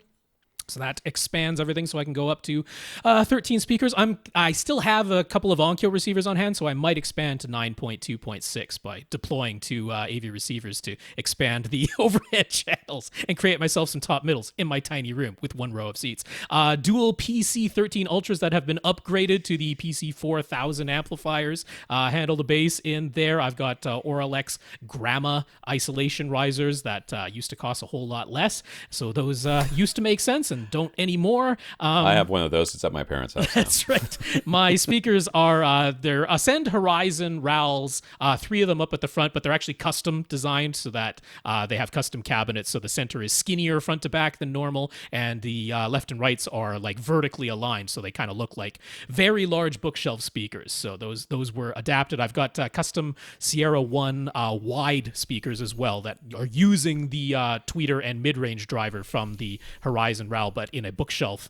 And then I've got Sierra 2s pretty much everywhere else. My overheads are now Klipsch RP500 SA, the Dolby Atmos speakers, because like I say, I'm thinking of expanding to 6. So I didn't have enough Ascend speakers on hand, so I've switched over to those for Atmos. Protect everything with a pair of APC J35 battery backups, and then for control, I've got Harmony Hub with actually the keyboard control. Plus the little smart remote add-on, and then I got a PS5 and an Xbox Series X and an Oppo 203 and pretty much every streaming box out there because I like to just see what they can do. Okay, well, there you go. Oh, I said I had the tri-traps. I was just curious how many I have. I have 1, 2, 3, 4, 5, 6. I have 6 tri-traps in here. In case you're wondering, I have 1 in each of the 4 corners and 2 flanking, well, actually kind of behind my center channel. So, across the full front of the room there.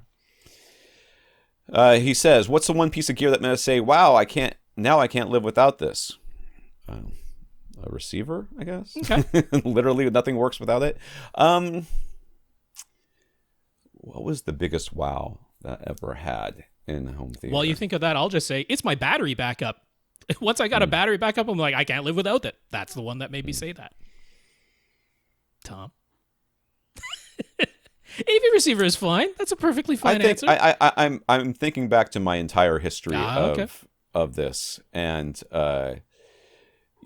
getting my first real subwoofer, I think, was the thing that made the biggest impact on me right away. Yeah. Now, it did that because I had never had a real subwoofer ever. And then when I plugged it in, it was entirely too loud. And I plugged it in, turned it on, and started playing something, and it was so loud that literally everything in the house vibrated. And for some reason, there were other people inside my house other than me. They were delivering something or dropping something off. They were I didn't know them, but they were there, and these 2 dudes went, "What is that?" I'm like, "That's a subwoofer," and they were crushed. So I would say that was probably it. Is there anything in our systems that we don't like?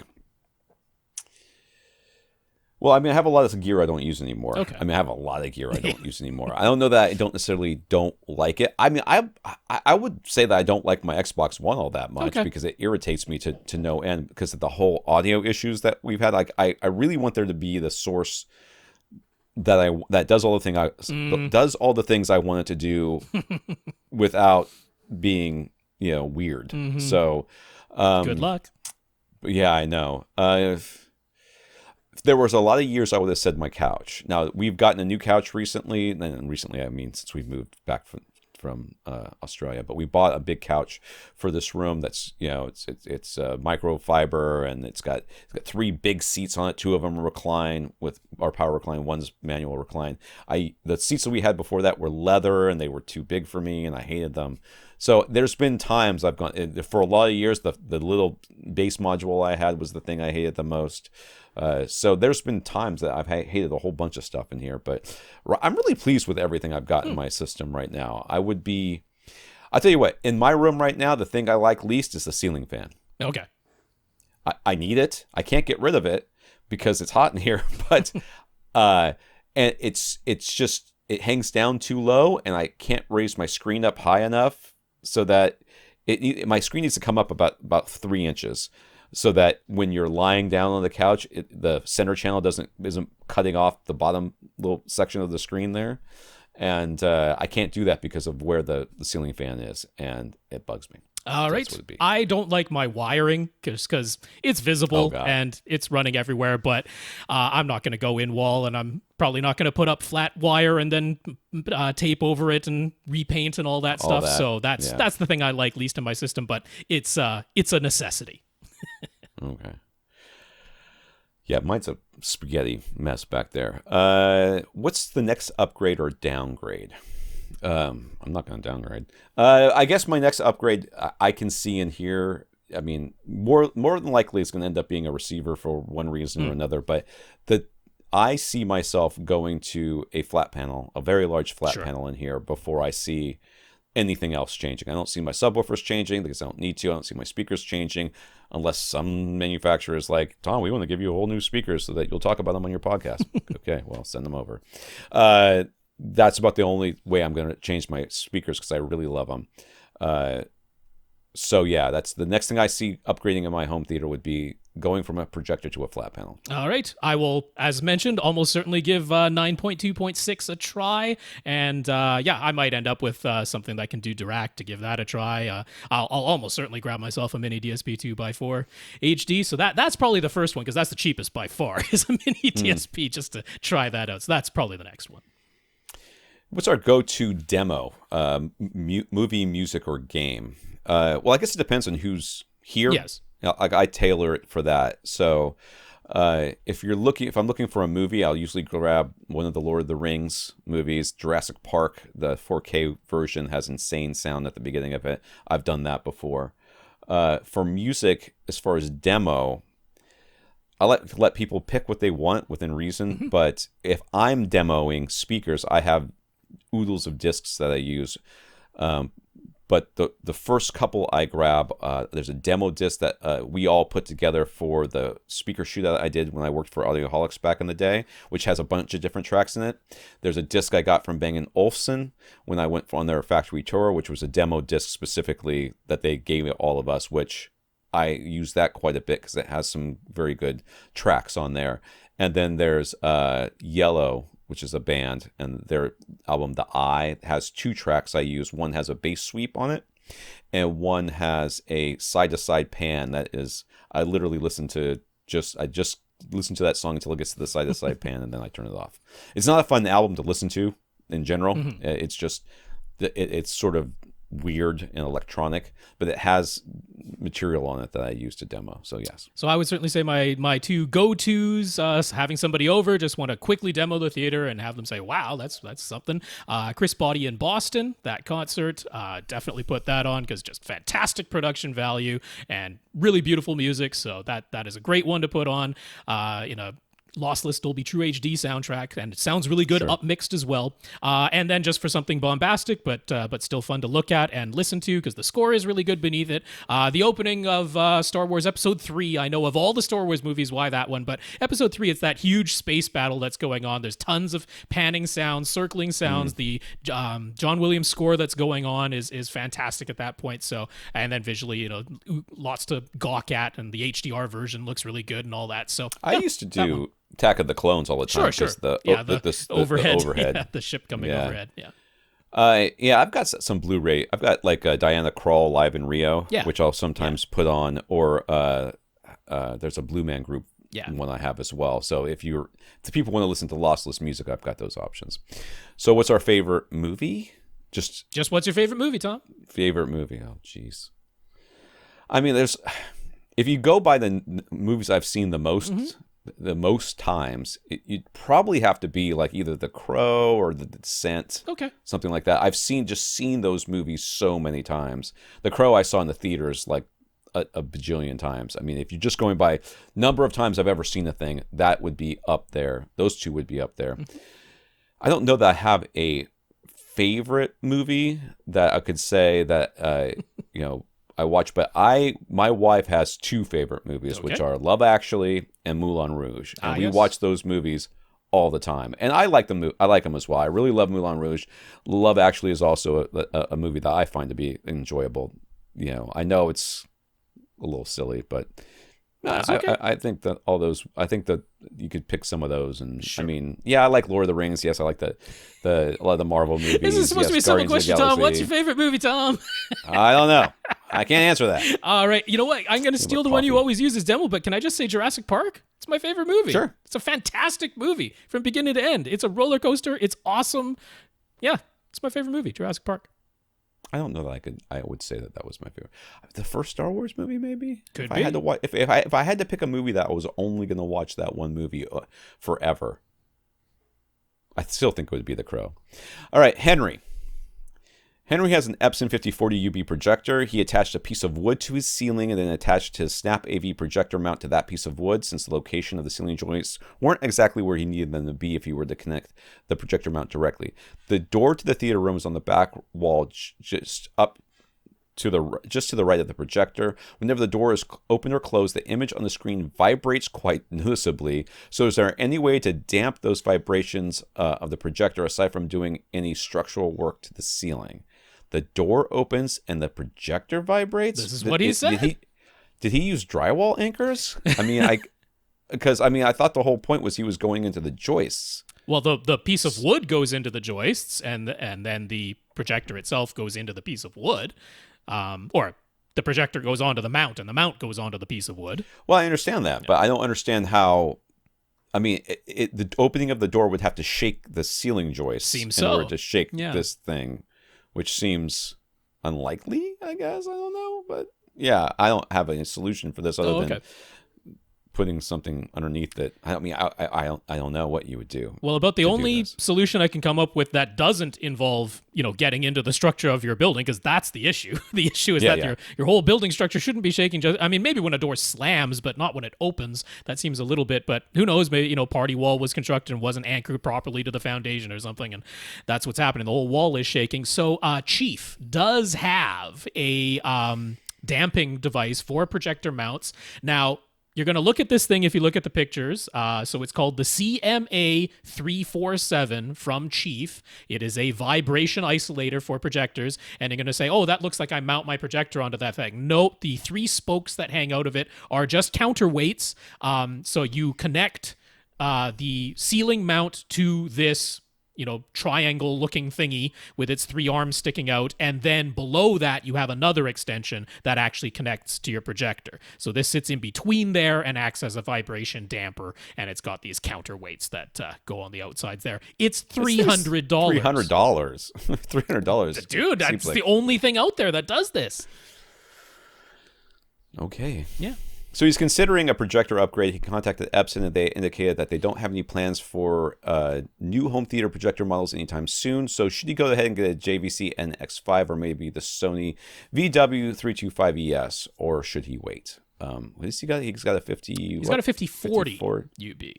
Yeah. I mean, why? Why is he consider?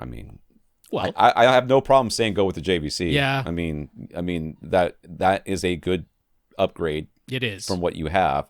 The only thing we're maybe waiting for now is maybe a projector that can do 4K 120. That's because there's no projectors doing 4K 120.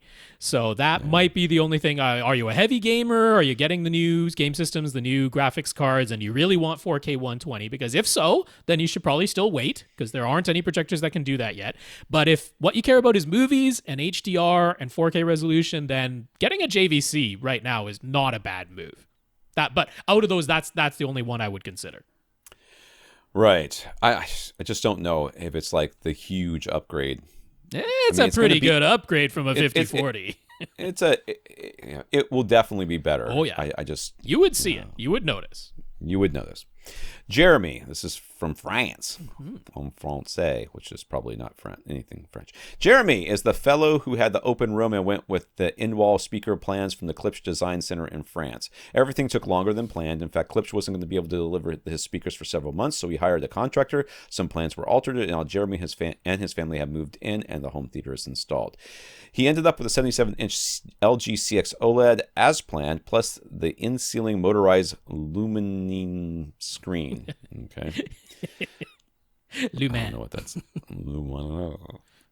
He also had you can tell I took 3 years of French and didn't do very well. He also had a motorized projector lift installed in the ceiling so that the projector also hides away when not in use, and on our advice, he went with a JVC NXNZ3 4K laser projector because it's one of the few models that would physically fit in the ceiling lift without giving up image quality. The projector looks great as long as you don't compare it right away to the OLED. Stranger Things definitely showed the difference, but there's no beating the screen size for movies at night. His only complaint is that the fan is noticeable when it goes into HDR mode, and SDR it's fine, and he seems to be the only person in this whole family that notices. Get ready to. That's going to be like the. I should have the tattooed on me someplace. Right. Am I the only one noticing what's wrong with the TV?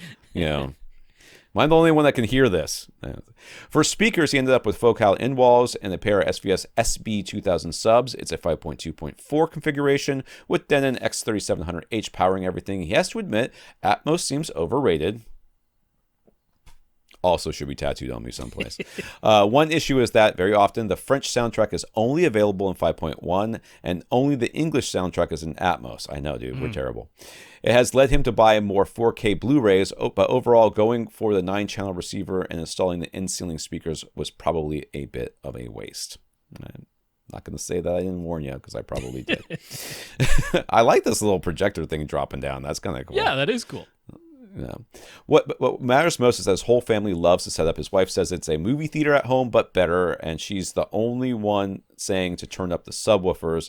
His kids like it when the seats vibrate, and of all people, he's the one who ends up turning the subwoofers down when it seems like it's out of balance. So, first of all, I like your wife better than you. Sorry. Questions. Which listening mode on his Denon receiver Denon delivers the best experience? Somehow he says he learned from us that if the original signal is of high quality, he ought to use the pure direct listening mode. That is not true. So he manually switches to that for Ultra HD Blu-rays. For most other things, he lives it on the auto listening mode, but specifically for cable TV, since a lot of the shows in France are still just 2-channel stereo, he settled on the DTS Neural X up mixer, which seems to sound the best to him. But what listening modes would we use?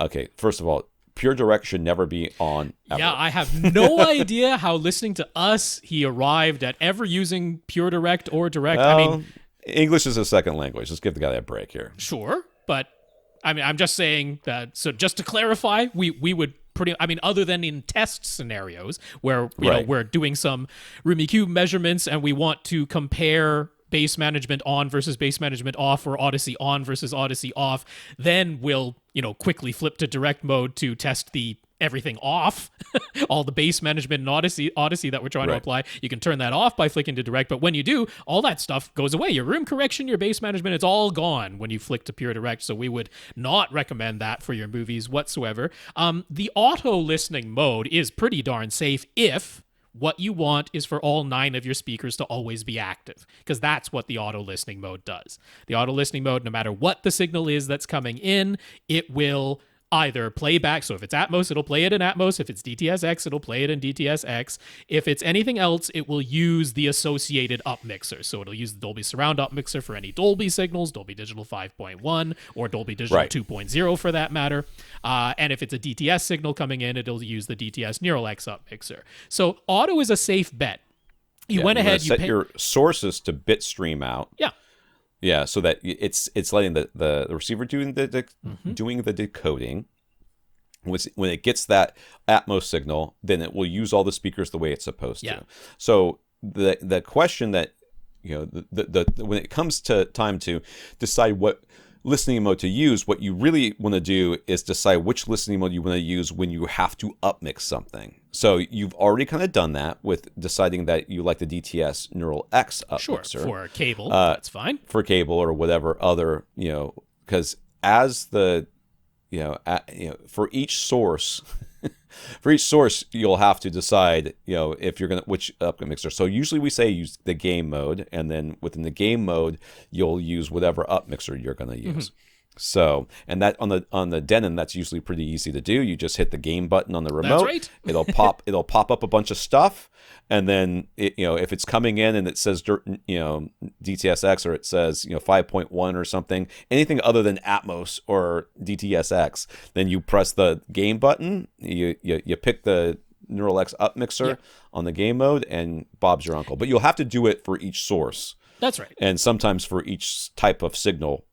Once that might come the first time. might come the first time it comes out of that source. I think where this might have gotten into confusion with the word direct is that many people, if they're playing something in 5.1, they only want 5.1 speakers active. They don't want the overheads active. If, like I was mentioning, if you use the auto listening mode, your overheads will be active. It will always try to make all 9 of your speakers make sound. So if what you want is it's a 5.1 soundtrack, I only want it in 5.1, then we would tell you, out of all the buttons on that remote for the listening modes, because there's 4 of them, we would tell you to press the game one, which I know seems counterintuitive, but that is the one we would tell you to press, because if you just put it into, let's say it's a Dolby Digital 5.1, and you press the game button and you just choose Dolby Digital as the listening mode, that is exactly the same as if you had chosen Dolby Digital using the movie or the music button.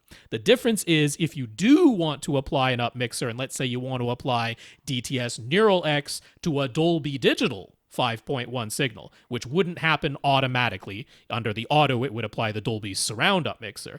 So if you want to apply the DTS Neural X upmixer to a Dolby signal, or vice versa, a Dolby Surround upmixer to a DTS signal, press the game button until the Neural X upmixer shows up, and now that'll get applied to everything. You'll have to do that once with every new signal, but then it will remember that from then on. So that's what I would use. Yes. And Pure Direct should be used never. Let's Indeed. Just make sure that that's clear. Never use Pure Direct for anything. Because all your bass management and all your Odyssey is off at that point. Yes. So his Focal 300 series in-wall speakers have switches on the front that let you boost or cut or leave neutral the mid-range driver and tweeter levels. His contractor set all of the mid-range switches to the +2 position, and then only on the center he set the tweeter to the +3 position. All the other tweeters were left to neutral. He can't shake the feeling that the switches are just a bad idea in general. They should be all left at neutral, but what do we say? I think say you put them all at neutral and run Odyssey, and Bob's your uncle, you're done. I think that no matter what you kind of did, whatever the person did, Odyssey probably corrected it. I mean, there's small changes anyway. It's like +2, -2. It's not going to make a huge amount of difference. Part of that is, I mean, the contractor might have literally just been following the instructions, which is that at a certain distance, Focal suggests increasing the mid-range output, or at a very short distance, they suggest decreasing the mid-range output. It's a strictly an output thing. It adds just a little bit of extra gain. So since you're in a fairly large room, you might have literally just read the instructions and said, okay, you're far enough away. The Focal instructions say add the 2 dB boost to the mid-range. As for the treble boost, I mean, that's typically more a matter of taste. He probably did it on the center channel just because most people like a little extra detail in the dialogue of the center. So if you boost the treble output, you might hear a little bit more crispness, a little bit better dialogue intelligibility. So I don't think the settings that your contractor chose are out to lunch at all. I think they're entirely reasonable. If you did set them all to neutral, I don't think you'd really notice much of a difference, to be honest. I think that's what I was going to say. You could leave it the way it is, or you could set them all to neutral and rerun Odyssey. And I think at the end you go, I don't know, it sounds the same. Yeah. I think that's what you would end up with. So, I mean, if it bothers you, send them all to neutral, rerun Odyssey. That's it. But if you're like me and you can just let things go, then just go. It sounds okay. So Odyssey was run, and it seemed to set the levels and distances accurately. Outside of the Odyssey settings, Denon offers the Cinema EQ setting, and there's the Auto Lip Sync HDMI setting as well, should those be on or off. I'll be honest, I can't remember what Cinema EQ does, but I would turn the lip sync. I mean, if you're not noticing lip sync issues, then don't touch it. Leave it alone. Yeah, but if you're noticing lip sync issues, then you would change it to the other thing, whatever that was. By default, it's on, and I would leave it on unless, like Tom says, you're noticing lip sync issues. The Cinema EQ is the non-branded version of THX Re-EQ, which was don't turn that on. Long ago, when DVD first came out, there were some studios that were putting the movie theater mix of the soundtrack right onto the disc, THX certified discs, and those had treble that was far too loud. Because in a movie theater where there's lots and lots of people in a huge room, they have a treble boost. It's also for the perforated screen up at the front that exists. And the THX Re-EQ was a high-frequency roll-off that tamped that down. But pretty much all the releases we're getting at home these days, they have been remixed for the home. They've been remastered for the home release, and they don't have that movie theater high-frequency boost anymore. So you pretty much never need that Cinema EQ. Turn that off. Remind me to tell you something about Klipsch speakers. Okay. I don't want to interrupt this question, but after this question, remind me to tell you something about Klipsch speakers that's been bothering me. Anyways, he manually set all the speakers to small, but his contractor set the center to 110 hertz crossover and also set the subwoofers LFP for LFE to 110 hertz. Should he manually set all of those to 80? So the LPF for LFE, that is the low pass frequency, specifically for the low frequency effects channel. That should be 120 hertz, which is the default, and it should never be touched, and that setting shouldn't even exist in receivers, but it does, and people screw it up all the time. It has nothing to do with the bass that is being rerouted from the rest of your speakers. It is strictly for the LFE channel, that 0.1 channel in the original signal. That's all it applies to. It goes up to 120 hertz, and that setting should never be changed. So that one, change it back to 120. Now, it sounds like your contractor who installed this stuff, it seems like they're a pretty reasonable person. They don't sound like they're way out to lunch. There's every chance in the world that either that center speaker, because I don't think it's an identical speaker that's the center, because it's, if nothing else, it's arranged horizontally instead of vertically. I'm not sure, because he went with the focals. But having the center set to 110 hertz, that might have been a result of, okay, in that position when you measure, there's a dip when you go below that. So setting it there avoids that. I think it's pretty reasonable to leave that where it is. I mean, you can try. You can go ahead and set it to 80 and see how it sounds. You're not going to hurt anything. You can always put it back. But that LPF for LFE, that should be 120. It should never move from there.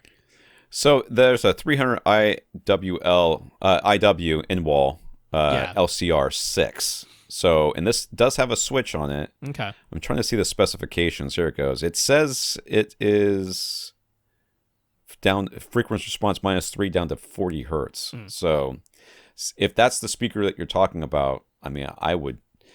First of all, it sounds like you should just rerun Odyssey no matter what, and just see what Odyssey actually gives you, and then go from there. If Odyssey sets this thing at 110 or something like that, well then yes, leave it there. I mean, that's my thing, right? My thing is run Odyssey. If it sets it below 80, move it up to 80. If it sets it above 80, leave it alone. Yeah. I mean, it's entirely possible in this room that there is some kind of reflection that's going on that's creating a dip below 110, and setting the crossover higher just gets around that. That's totally reasonable to do. But if you were to go in manually just right now without doing anything else and just set the crossover lower, you're not breaking Odyssey. Right. Odyssey still knows, what it would have done with the crossover set at that level. So you can set that at 80 hertz, and if you're like, well, sounds the same to me, then we can leave it there. If it doesn't sound the same to you, and by sound, I mean, I would play a sweep or something, but something like that. So they did, I guess him and his family did some experimenting with the dual subwoofer placement, or him and the installer, I guess. Aesthetically, his wife would have just preferred it with both subwoofers on the front wall. I know. Flanking the TV. I know. But in terms of getting uniform bass across all the seats, Jeremy and his contractor found that having one sub on the front wall and a second sub in the middle of the right wall, the left side of the left side of the room is open, worked best. His contractor went ahead and used both subwoofer outputs in the Denon, and after Odyssey sub EQHT was run and it gave independent levels and distance to the two subs, the results seem good. The bass sounds even, and as mentioned, it can vibrate the seats if they crank it. But we've talked many times about only using a single subwoofer output and using a Y splitter. So should he go the extra effort to rewire the subs that way and follow Rob's 12-step guide in painstaking detail? What about if his wife insists on moving the second subwoofer back to the front wall position? Well, okay, so right now, there's two reasons why I think that you shouldn't touch these subwoofers or change anything whatsoever. The first reason is because it already sounds okay to you. When somebody tells me it sounds fine to me, but should I make a change? The answer is no. It sounds okay to you. Don't make a change. Things are just gonna go sideways. And plus, leave they it alone. did the experimentation beforehand and arrived at this result. There isn't anything wrong with using the dual independent subwoofer outputs when it delivers good results. There's nothing wrong with that. I've done both in my right. current theater. I've done both. I've used the dual independent subwoofer outputs and run it that way, and I use the Y splitter. And in the end, sonically, I can not tell a difference in this room between one and the other. But you also have your subwoofers symmetrically placed. You're in a rectangular enclosed room. So by all accounts, the dual independents shouldn't have applied very many differences between your two subs, and they probably didn't. So they're probably acting very similarly to a mono sub that was Y-splittered anyway. You know, in this room, we wouldn't necessarily expect it, but if the end result is good, we've got no problem with it. We're trying to, when we're talking about guides and stuff, go to something that can be applicable to virtually any room. But, you know, when you arrive at good results in a single instance, that's totally fine. I don't think you should go to the painstaking effort of following the full 12-step guide in this scenario. Now, if you are forced by your wife to move the second sub back to the front wall, you're probably going to have to try to that 12-step guide because I don't even know that you're going to get very good results. Because I know, no matter what for you most do. of so if you tough. And this is the most important reason why you shouldn't move the subs, because if you start moving them, they're ending up at the front of the room. Okay, right. If that's what your wife wanted, she's like, if she likes it the way they are now, if you start moving them around, she's like, well, let's just try them at the front of the room, and that'll be the end of that. Okay. Leave them where they are for this reason alone, because if you put them both at the sub of the room, both subs at the front of the room, they are essentially, for most of the frequency range that you care about for a subwoofer, they are co-located. Right. Meaning you might as well stack them on top of each other, which means you have one room. Meaning one sub. No matter how much you play with that phase knob, it's gonna make not gonna make that much difference if they're that close together. I mean, I think the thing, you've said she enjoys this, possibly even more than you do. The kids really love it. I would, try and make the argument of, the SP2000s, they're not physically that big. You got them in the white finish, so visually they're not distracting. And I would say, look, not only did we spend money on all this equipment and on this new house that we bought and built, I spent money on the contractor. And this is part of what I paid him for, is to discover what worked best in terms of where we should put these two subs. This is what we arrived at. Everybody loves the experience, so let's leave it here. Because, how often are you walking along the right wall? I mean, it just seems like it's not something that's in the way. So I would leave it where it is. Yeah. So just leave it, yes. So the structural ceiling is concrete, but there's a 1 foot air gap, and then the visible ceiling within the room is basically a seamless suspended ceiling. You don't see T-bars and ceiling tiles, but the surface is quite thin. It's just an empty air gap between the drop ceiling and the concrete above. It's possible, with a lot of effort, to access that 1 foot air gap. Would it benefit the acoustics and soundproofing to stuff insulation in there? What about stuffing insulation in only a portion of the air gap, like maybe the section between the front screen and the seats? Which frequencies would be blocked from traveling upstairs, and which frequencies would it help within the theater? Okay, so I'm not exactly understanding I imagine, I don't know. I mean, imagine a drop tile ceiling, but you just don't see the T-bars and the ceiling tiles. And then there's an actual concrete structural ceiling above there, and then there's a 1 foot gap with a drop ceiling. Just imagine that. So if you were, I imagine that the drop tile ceiling that you're talking about is acoustic in some fashion. I mean, I don't know. I'm not sure what this is, because it's the seamless type, and I don't know that it has any acoustic properties at all.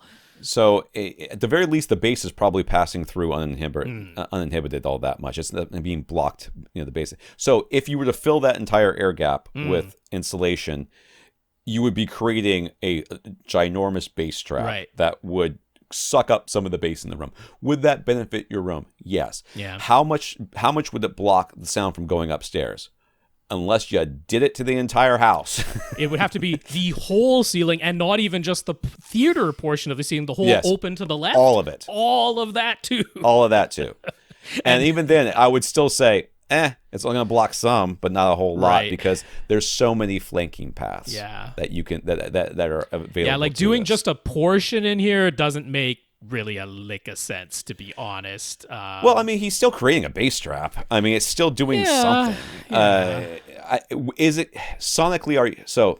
We now run into the problem of you have a good experience, you say, Right. going on in here where the couch is shaking, you have good, fairly even bass. Should you start changing things in the hopes that it will make things better?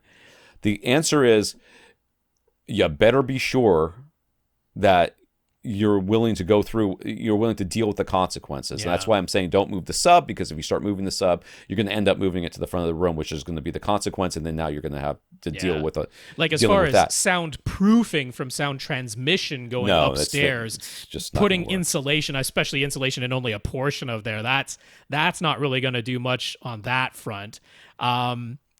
So yeah, like I guess if you just put it in a portion, it wouldn't do absolutely nothing as far as being a bass trap, but like it seems like a whole lot more trouble than it's going to be worth. So my sort of, I end up at the position of either all or nothing, right? If you insulate the entire 1 foot air gap, the whole ceiling, including the open portion to the left, that'll make a difference. That'll make a difference inside the theater and outside the theater. Less so outside the theater, but it'll make some difference. But I would either do all of it or none of it. I don't think the partial is worthwhile for the effort whatsoever. Yeah. So he says, as we can see, the room is quite bare with all hard, flat, reflective surfaces. A rug and curtains are doable, but that's probably about it. His wife would prefer blinds. So are there any brands of acoustic blinds? And if so, are they worth it? If they aren't super worth it acoustically, he'd rather just let his wife pick out the blinds that she likes best based on the looks. Yeah, go with that. The second option, yeah, absolutely. The restrictions I would put on her is... like go up to whatever blinds that you're talking about and just blow on them. Like you know, you don't want to get like something that's as wind is passing through. Oh, it's going to rattle. Yeah, in any way, shape, or form. So that's probably not going to be the case because I'm sure she's not going to pick out those. I'm thinking of like the old style vinyl blinds that would hang down in front of your sliding glass door, and it would rattle. Most of that's not. If you get like the cellular ones and stuff like that, they're going to be fine.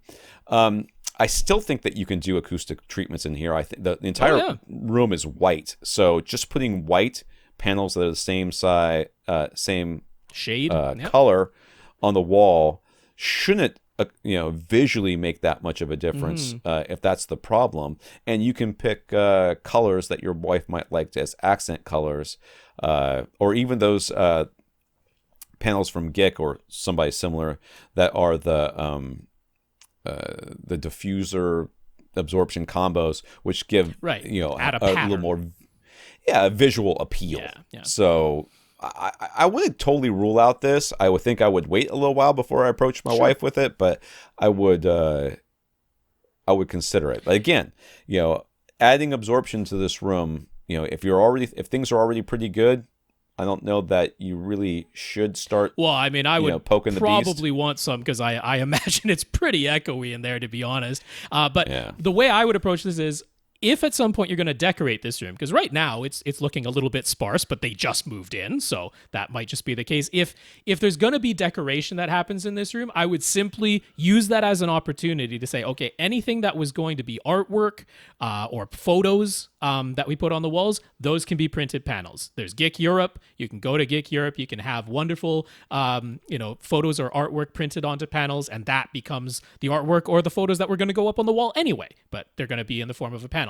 If you were going to put up any sculptures or other, visually interesting things, that might be a combo panel that has an interesting pattern on the diffusion plate that goes on the front. And I mean, we're not going to be picky anywhere that it can go. We're not going to be picky about placement in here. Anything that can go in, it does. And if you are able to put some panels that either are accent colors, maybe you're going to have an interesting visual feature anyway, some accent colors, arrange them in a pattern. You can do many things with acoustic treatments, and we're going to forget about the blinds being the proposed. That's just not going to happen. Then don't worry about that. Let her pick out what she likes.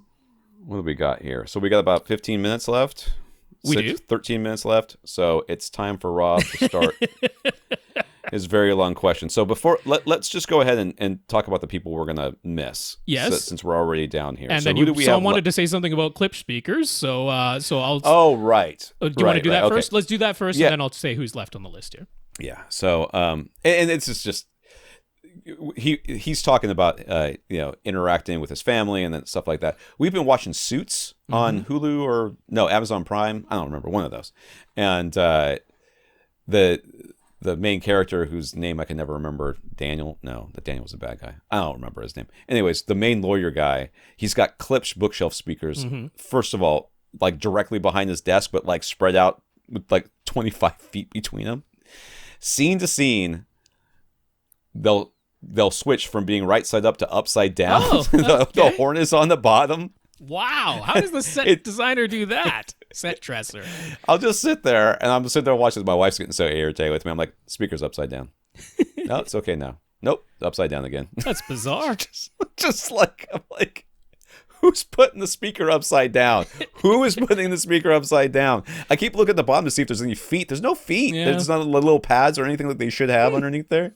I mean, It's I guess the so set dressers bizarre. are hurrying, but that's the only explanation. But that is weird.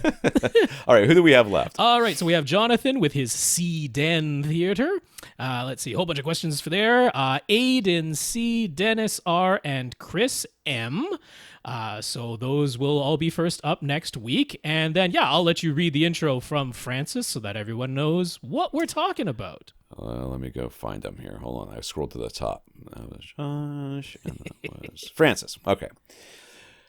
So again, this is all my fault because Francis hit me up on my AV Gadgets webpage and started asking a question about RoomyQ Wizard, and I started answering him, but I was texting and driving and stuff, and shouldn't really be doing that. But I wanted to get back to him, and he was like, "Oh, I'm confused by the squiggles," and I started talking about some of the stuff, and he was like, "No word you just said made any sense." I'm like, "Okay," so I'm like, do some research, you can do some reading, and if you have specific questions, hit us up at AVRant, and we'll answer your questions on the podcast. Apparently, he went straight to asking the questions and didn't do anything else, which is fine. That's what we're here for. Well, I mean, he We just don't mind asked one answers. question, the most open-ended, huge question ever. Yeah. So, Francis says, they get mentioned so often, so Francis went ahead and bought a UMic 1 and a mini DSP from a mini DSP 2x4 HD and from wherever, and he downloaded RoomyQ Wizard, but what now? He says he's a newbie to all of this, and when he opened RoomyQ Wizard for the first time, it just looked confusing to him. So how does he use this measurement equipment to set up and calibrate his dual subs and surround speakers? His receiver is a Marantz SR7010, if that plays into it at all. So, so he's got it looks like a room that is pushed up on the right side to, I'm guessing, a window. There's a couch on the right side, and I imagine the couch directly in front. He's got tower speakers, a PlayStation 5 for sure, a flat panel that's mounted to the wall, it looks like, and I don't know what that other box is on the other side. Definitely has, what is that? Is that PlayStation 4? Is that what the other white box is, I'm guessing? So let's say there's an Xbox One S, there's an Xbox Series X, and there's a PlayStation 5. That's what's going on. So, yeah, he also needs a receiver probably. But anyways, let's well, you mentioned he's got a receiver, SR7010. Yeah, but he's going to need a new one to plug all these things in. For the HDMI 2.1 stuff. But so again, if you're not following us on YouTube, check out the link in our show notes so that you can see us on YouTube. I think I'm just, oh my goodness, look at all these screenshots. Indeed. I think I'm going to let Rob answer this one, and I am going to go because I need to theoretically have to pick up my son. So, Rob, you're going to finish this out for us? I sure will, yes. Everybody say goodbye to Tom, and I'm not even Bye, seeing Mike. him right now because I switched over to full screen pictures. But there we go. I'll carry out with this. Maybe Tom will listen to it because he's going to try and turn this all into an article for AV Gadgets. I am absolutely going to do that. So, yes. Alrighty, so I'm gonna treat this exactly the way that Francis said it in his email. That he's a complete noob to this and wants to start right from scratch. So for everybody else too, I think this can be useful in that we're just gonna treat this as though you are brand new to Room EQ Wizard and taking measurements. So we'll go in that vein. So of course you're gonna want to go to roomeqwizard.com, download the software, and I mentioned that not just for completeness sake, but to mention that you will very often see the beta mentioned as being the brand new thing. I would recommend, especially if you're starting out, get the regular full version, the non-beta version, which is the only version you'll get at the roomeqwizard.com website. You have to go over to AV Nirvana to get the beta version. So get the full version because sometimes with drivers and that, there are small little hiccups, and why deal with that where as a new person to this, we're not going to be getting into any of the super advanced cutting edge features. Now, before we go into other things, if you're on Windows, you're going to want to download the ASIO for all drivers. And here again, scroll down a ways and get the non-beta version. You're almost sure to get distortion that sounds like clipping noise when you're using the beta version of either RoomEQ Wizard or the ASIO for all drivers. So stick with the stable release versions.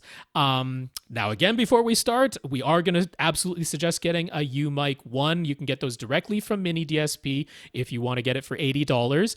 They'll have a serial number on the outside of the box. You enter that at the Mini DSP website, and that will let you download a correction file. They'll have an on-axis correction file and a 90-degree correction file. It's just a .txt, just a text document. That's all it is. But you enter that on the Mini DSP website.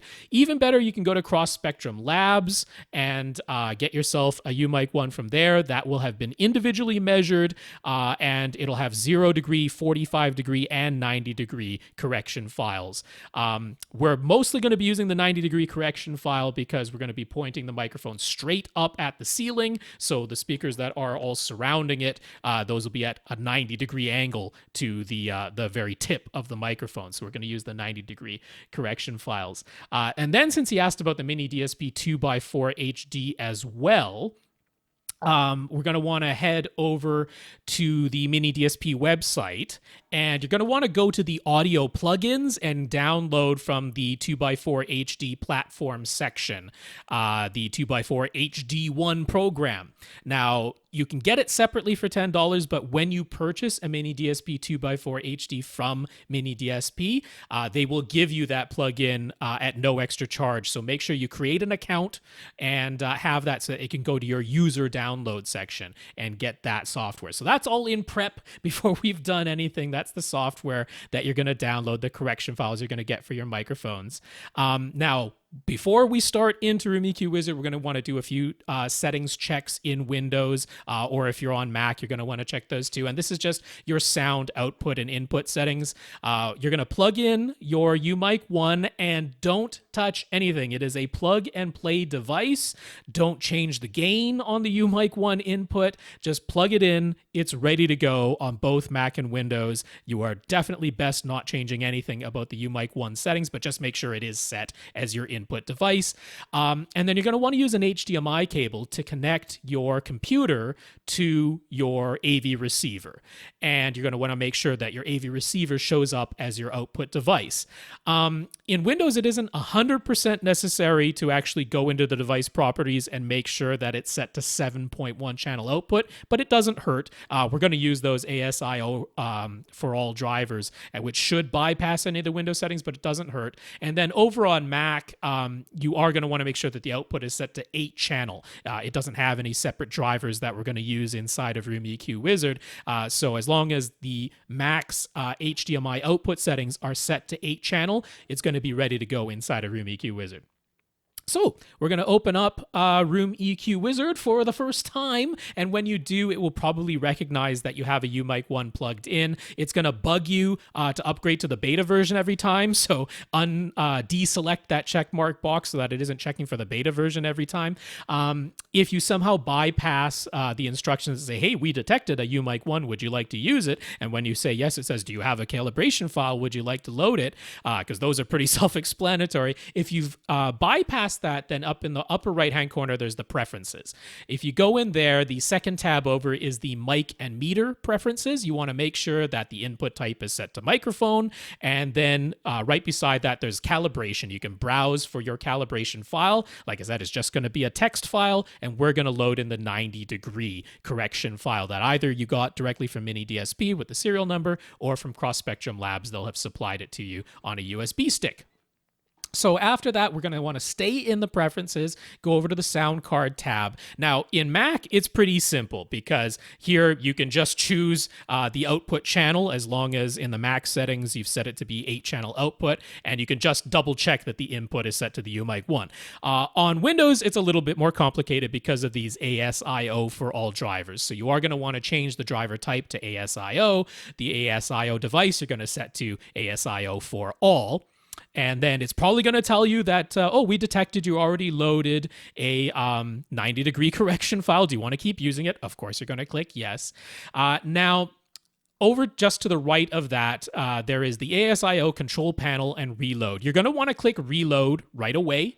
That is basically going to activate those ASIO for all drivers. And then you're going to want to go into the ASIO for all control panel. Now, when you go in there, this thing can be a bit fiddly.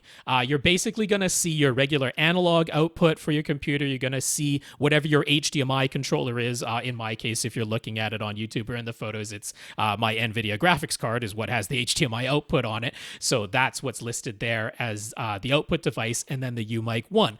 There's basically little power icons next to those, so you're going to want to make sure that the HDMI output is lit up and the UMIC 1 is lit up. Now, that is possibly easier said than done. Sometimes you have to exit out, click the reload next to the AISO control panel, and do it again. Sometimes it takes a few times for those two output and input devices to be properly lit up. But once they are, you'll be able to select 8 channels to output from. So that's going to be your 7.1 speakers. The subwoofer output counts as one of those 8 output channels. So you can select any of those, make sure that the input is set to your UMIC 1. And then we're going to just make sure that everything is calibrated properly inside of Room EQ Wizard before we start taking measurements. One thing that is worth noting is there is this sweep level. This is basically the signal output level that's coming out of Room EQ Wizard. You'll notice that it's listed in dBFS. That's decibels full scale. Full scale, if you set that to 0 dBFS, would be 105 decibels, which is certainly much louder than you want to play out of your speakers for test tones. So going by that, a lot of people will set that to -22. Because the actual full scale is like 96.3 or 96.6. So some people get real specific about it. But if you set it to -22, now you're at what's normally full reference volume of 85 decibels. I like to set it to -32. So things are going to come out at about 75 decibels as far as what the signal is requesting. And that's the same as the built-in test tones of your AV receiver. In all of this, you want to make sure that the volume coming out of your computer is actually maxed out. The HDMI volume output is up to 100, and your AV receiver's master volume should be set to 0 dB. It should be set to full reference volume. And then when you have this sweep level set to -32 dBFS inside of Room EQ Wizard, that's going to end up coming out as right around 75 dB.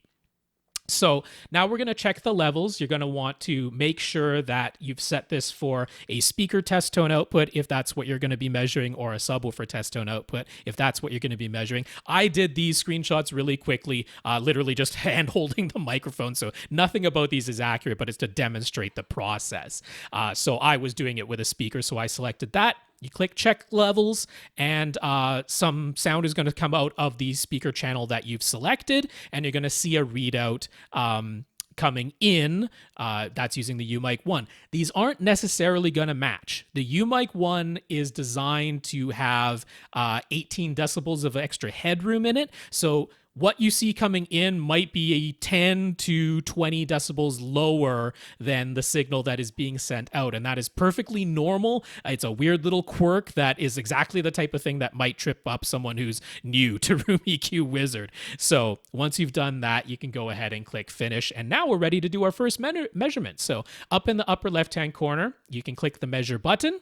There, we can basically just confirm our settings because we've already established the levels. So that'll be there, that negative 32 dBFS that I already set. You can choose the length of time. They put it in bits for some reason, but over on the to the right, it'll say the total time. So as you go down, it'll be a shorter sweep. As you go up, it'll be a longer sweep. And you can choose what your starting and finishing frequencies are going to be of the sweep that you're going to play. So you can go start at the high frequency and go down to a lower frequency, or start at a low frequency and go up. That's up to you. You choose the start and finish. Again, I was doing this really quickly just with a speaker. I didn't want to disturb any people. I was doing this early in the morning, so I set a very limited sweep in this example, but it's just to show you that you can do that. You can go ahead and check the levels if you want to again, but we already did that in setting up. Double check your output and input settings, that it's the correct channel that you're testing and that it's your mic 1 as the input, and you click start measuring and you'll get some graphs on your screen. So once you've done that, your first squiggly looking graph is going to show up. And you might be saying, okay, well, what does that mean? That's, as the name says right there on the first tab, it's your sound pressure level plus your phase. And that looks very confusing. There are some checkmark boxes down at the bottom that you can deselect to make it a little bit more legible. But if you look at the tabs in the middle, there's one that just says all SPL. And so if you just click on that, that's the easiest way to just see your frequency response of whatever channel, speaker, or subwoofer it is that you're testing. And I went ahead and took another measurement so that I have a couple, and those are going to be overlaid over top of each other in this all SPL setting. And again, I was just hand holding the mic and moving it around, so these are crazy looking graphs, but it's just to give you the idea. Down at the bottom, when you're in that all SPL, it's going to show you all of the measurements that you take all overlapped. So there are check marks at the bottom, and you can select and deselect to see them overlaid on top of each other. Towards the upper right-hand corner, there's a button there that says separate, and that is just going to visually separate two graphs so that you can compare their shapes.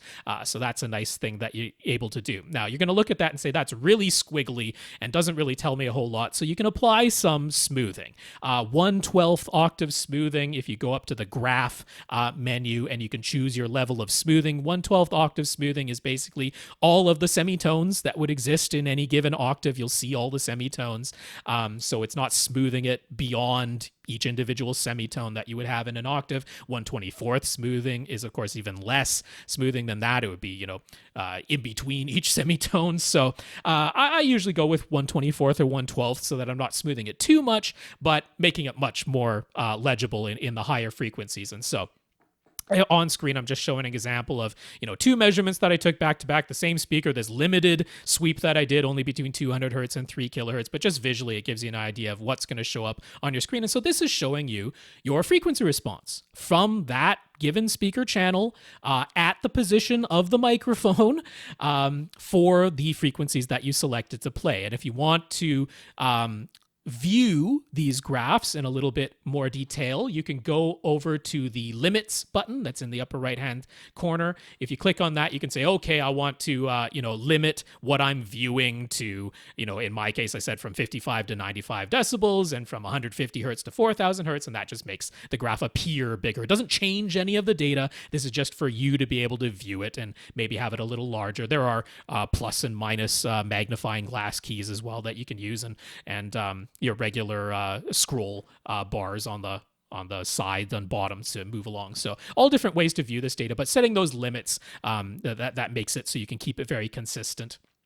If you want to then take a photograph to share with somebody, like say you're sending in your measurements to GIC or somebody like that, there's the capture button in the upper left-hand corner, and that'll just take a photo. You can label it on there and it'll come out as a JPEG and you can send that off. So you're looking at this frequency response graph, and along the vertical axis on the left, that's showing you the decibels, and that UMic 1 is really quite accurate as far as sound pressure level readings go, just straight out of the box, don't touch any settings. So that's pretty darn accurate. So that's showing the decibels versus the horizontal graph, which is showing you the frequencies. So like I said, I played a suite from 200 hertz to 3 kilohertz in the example that I'm showing, and we can see that if we go back to some of these other examples here, we got a lot of squiggles up and down. That means there are changes in amplitude, but I was like holding the microphone with my hand, so it's not a super accurate representation, but we can see that some frequencies are quieter than others. That's really all that this frequency response graph is telling you. It's showing you which frequencies are louder, which frequencies are lower. Now, you're going to want to move the microphone to different positions. Don't handhold it like I was doing to quickly get some things that I could take screenshots of. Put it on a tripod. One with a boom arm is really good so that you can precisely position the microphone, and you're going to want to put it in different positions and play each of your speakers. You're going to want to measure every single speaker, every sub, in every single position with the microphone. It can be tedious, but you want to be thorough and have a lot of measurements over and over again so that you can see how does this change as I move the microphone around the room. I highly recommend all of the measurements you take are going to show up in a list on the left-hand side. Label them as soon as you take them, because there's no way you're going to remember them after you take so many, so make sure that you do that. And then after we've looked at frequency response, we can look in the time domain. We can say, okay, not only which frequencies are louder than others, but which ones are ringing and reverberating around the room longer than other ones. And for that, we can look at our waterfall graph. So the tabs along the top, you click waterfall and you say, hey, it's blank. There's nothing there. Well, in the lower left-hand corner of the graph, there's a button that says generate. You click that and it will calculate and generate the waterfall graph. So if we're looking at the very top of that graph, that's the frequency response. That is the same shape as was in the frequency response graph, the very top. These things sort of look like mountains, or as the name implies, kind of looks like a waterfall. So the vertical axis and the horizontal axis, those are the same. That is decibel level along the vertical axis. That's frequency along the horizontal axis. But now in this waterfall graph, we have a third axis. We have the z-axis coming towards us, and that is time. That's the time domain. So this is showing us that as we come forward in time, as we come forward in the graph, all of the sounds are getting quieter, as we would expect them to. Over time, the sound is going to dissipate and get quieter. So the waterfall comes down along the vertical axis. It's getting quieter and quieter. We're seeing along the horizontal axis what's happening at each frequency. And in the time domain, in that z-axis coming forward, we're seeing how quickly things are getting quieter. So some frequencies we can see are hanging around in the room a little bit longer than others, and ideally we would have very even decay times. Now, once again, we can use that limits button to view the graph perhaps a little bit larger, or just sections of the graph that we want to key in on. And if we go to the controls section, we can choose the time range for that z-axis. So normally I'll set that to 500 or 700 milliseconds, but in the room where I was measuring here, we've got very short decay times. Like everything is below 200, maybe 240 at the most is the longest. That's milliseconds. So even though we're seeing squiggles in there, really everything is kept quite short. Nothing is longer than about 200 milliseconds in this example. So some other features of things that you can do in Room EQ Wizard, there's a whole bunch. I'm not a Room EQ Wizard expert, but these are some other very useful features that are in there. Up along the top, it does have a generator. And that has a whole bunch of different things that you can generate. You can generate individual test tones. You can generate bursts, pink noise, white noise, and sweeps. And the sweeps is really, really handy. I'm going to include a link in the show notes to Home Theater Gurus. A lot of people have talked about them. We've mentioned them in the past.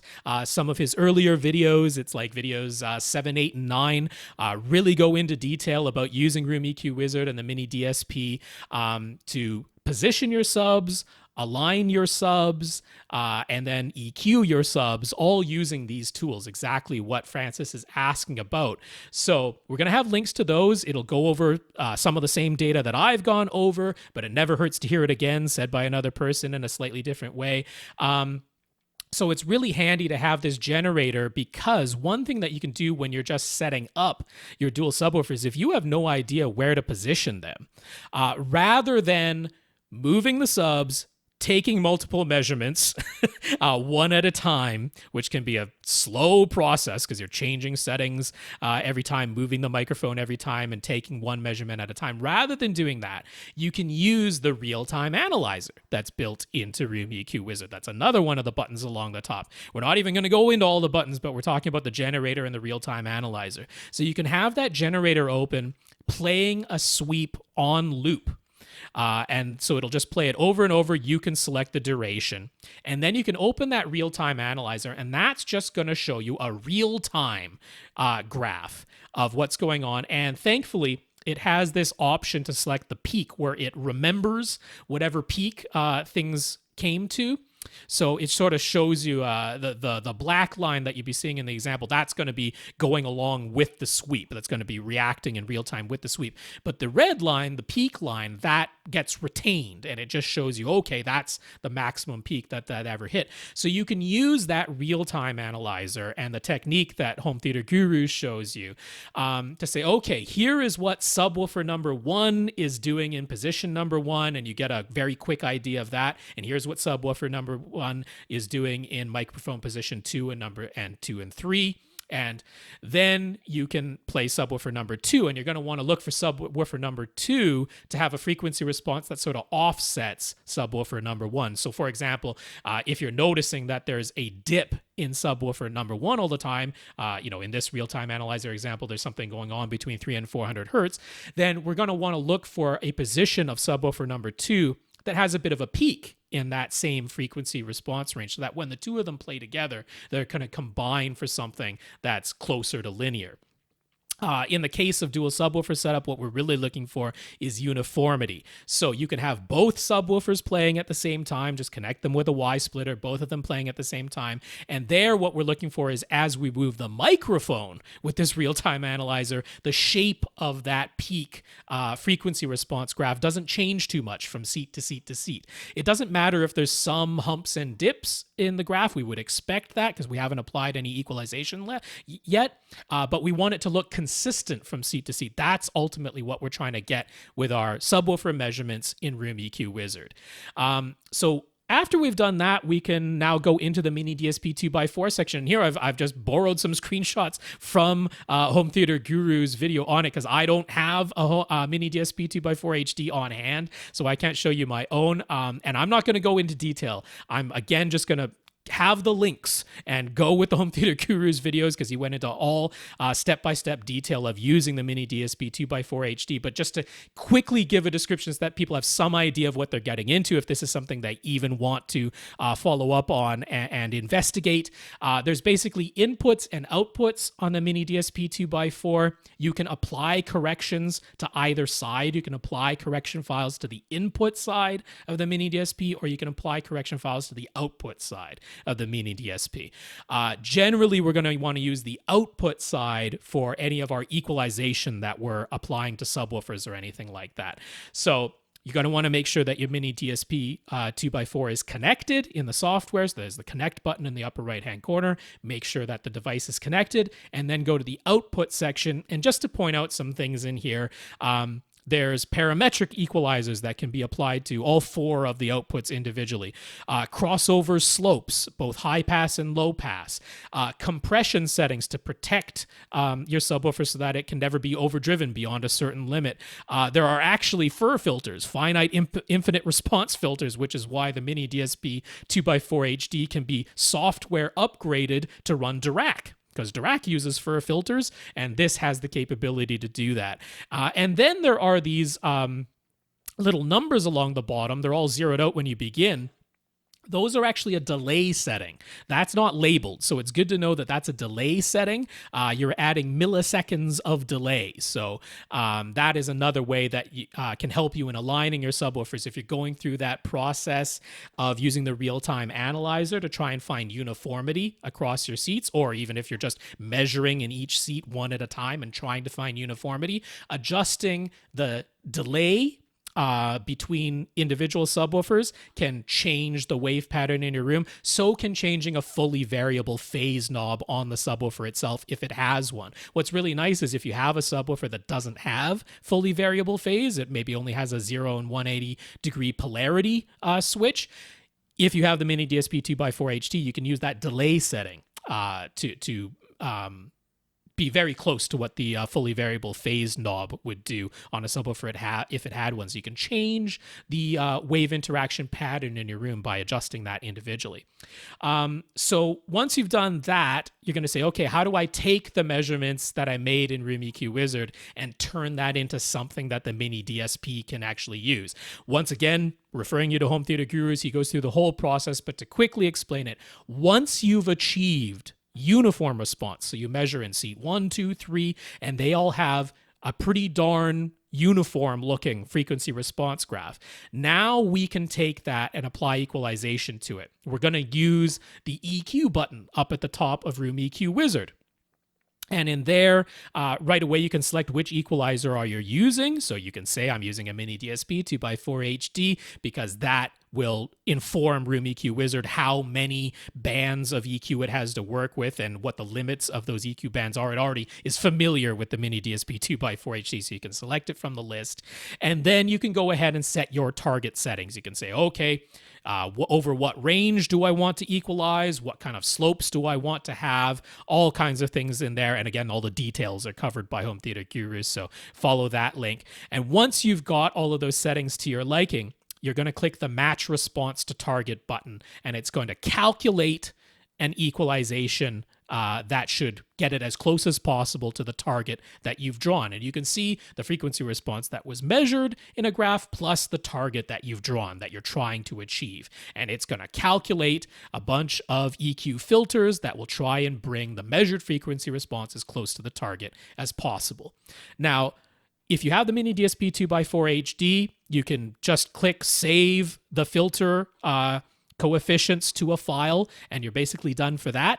If you're using a manual EQ, there is the EQ Filters button up at the top. And if you click that, it will actually show you the filters that it calculated. So if you're using a Behringer EQ where you manually set the parametric EQ, if you are using, say, the 3 bands of parametric EQ that are built into an SVS subwoofer, you can just limit the number of bands that it has to work with to 3. It'll still calculate as best as it can. And clicking on that EQ Filters button will show you the values that you need to enter for the frequency and the gain and the Q, which is the width of the filter that's being applied. And you can manually enter those. But if you're using the Mini DSP 2x4, you can just say save the filter coefficients to a file. You take that back to the Mini DSP software, and there you click the import button. You'll import the files that Room EQ Wizard generated, and now those get applied to your Mini DSP and get sent out to your subwoofers. So yeah, that is like the full tutorial of taking your first measurements, doing some of the setup before it, and then applying what you've done to a Mini DSP 2x4 HD. For more details, as I've mentioned multiple times now, I'm going to have the Home Theater Gurus link because he goes into it in step-by-step detail in like an 1.5 hour long video. There's like 3 of them, so even longer than this one, even though this tutorial went on quite long. But yeah, for Francis and for everybody else, hopefully that gives you some of the step-by-steps of just getting into it, because it's fine for people to say, hey, use Room EQ Wizard, take a measurement, send us the data, or apply it to your Mini DSP. It's like, how do I actually do that stuff? So hopefully that explains some of the step-by-steps and some of the things that you're looking at, and being able to change some of the settings to make it a little bit easier to know what you're dealing with. So yeah, that should be that. Okay, I think I've wrapped up for this week. I already mentioned the people who are going to be on the list for next week, so that we're leaving a few behind, but we've gone well over time by this point. I want to thank our listeners of the week once again. That's Jeremy and Timothy, who donated via PayPal on our website, avrant.com. I want to thank our 126 patrons over at patreon.com/AVRant Podcast. And then I want to thank Ara Dadarian for informing us about how a JVC projector ought to sound when it's starting up, and Herb over at Cross Spectrum Labs, who very graciously gave me a personally individually calibrated UMic 1 measurement microphone, so that came in handy because I could use it to take some of these screenshots in this tutorial that I've just been talking about. Also want to thank Ryan, Josh, Gurinder, Henry, Jeremy, and Jonathan for their notes of gratitude and encouragement that they sent in. Really do appreciate those. Thank you to everybody who continues to listen and send in your questions. So, on behalf of Tom Andry, this has been AVRant. I am Rob H. Now stay in and listen to something.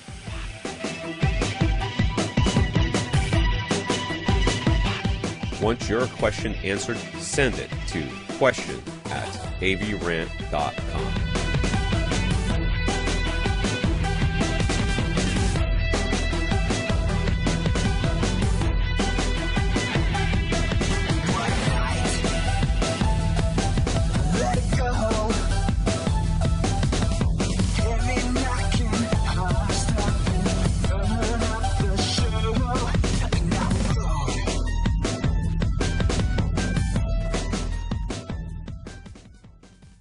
This is AVRant. Now go out and listen to something.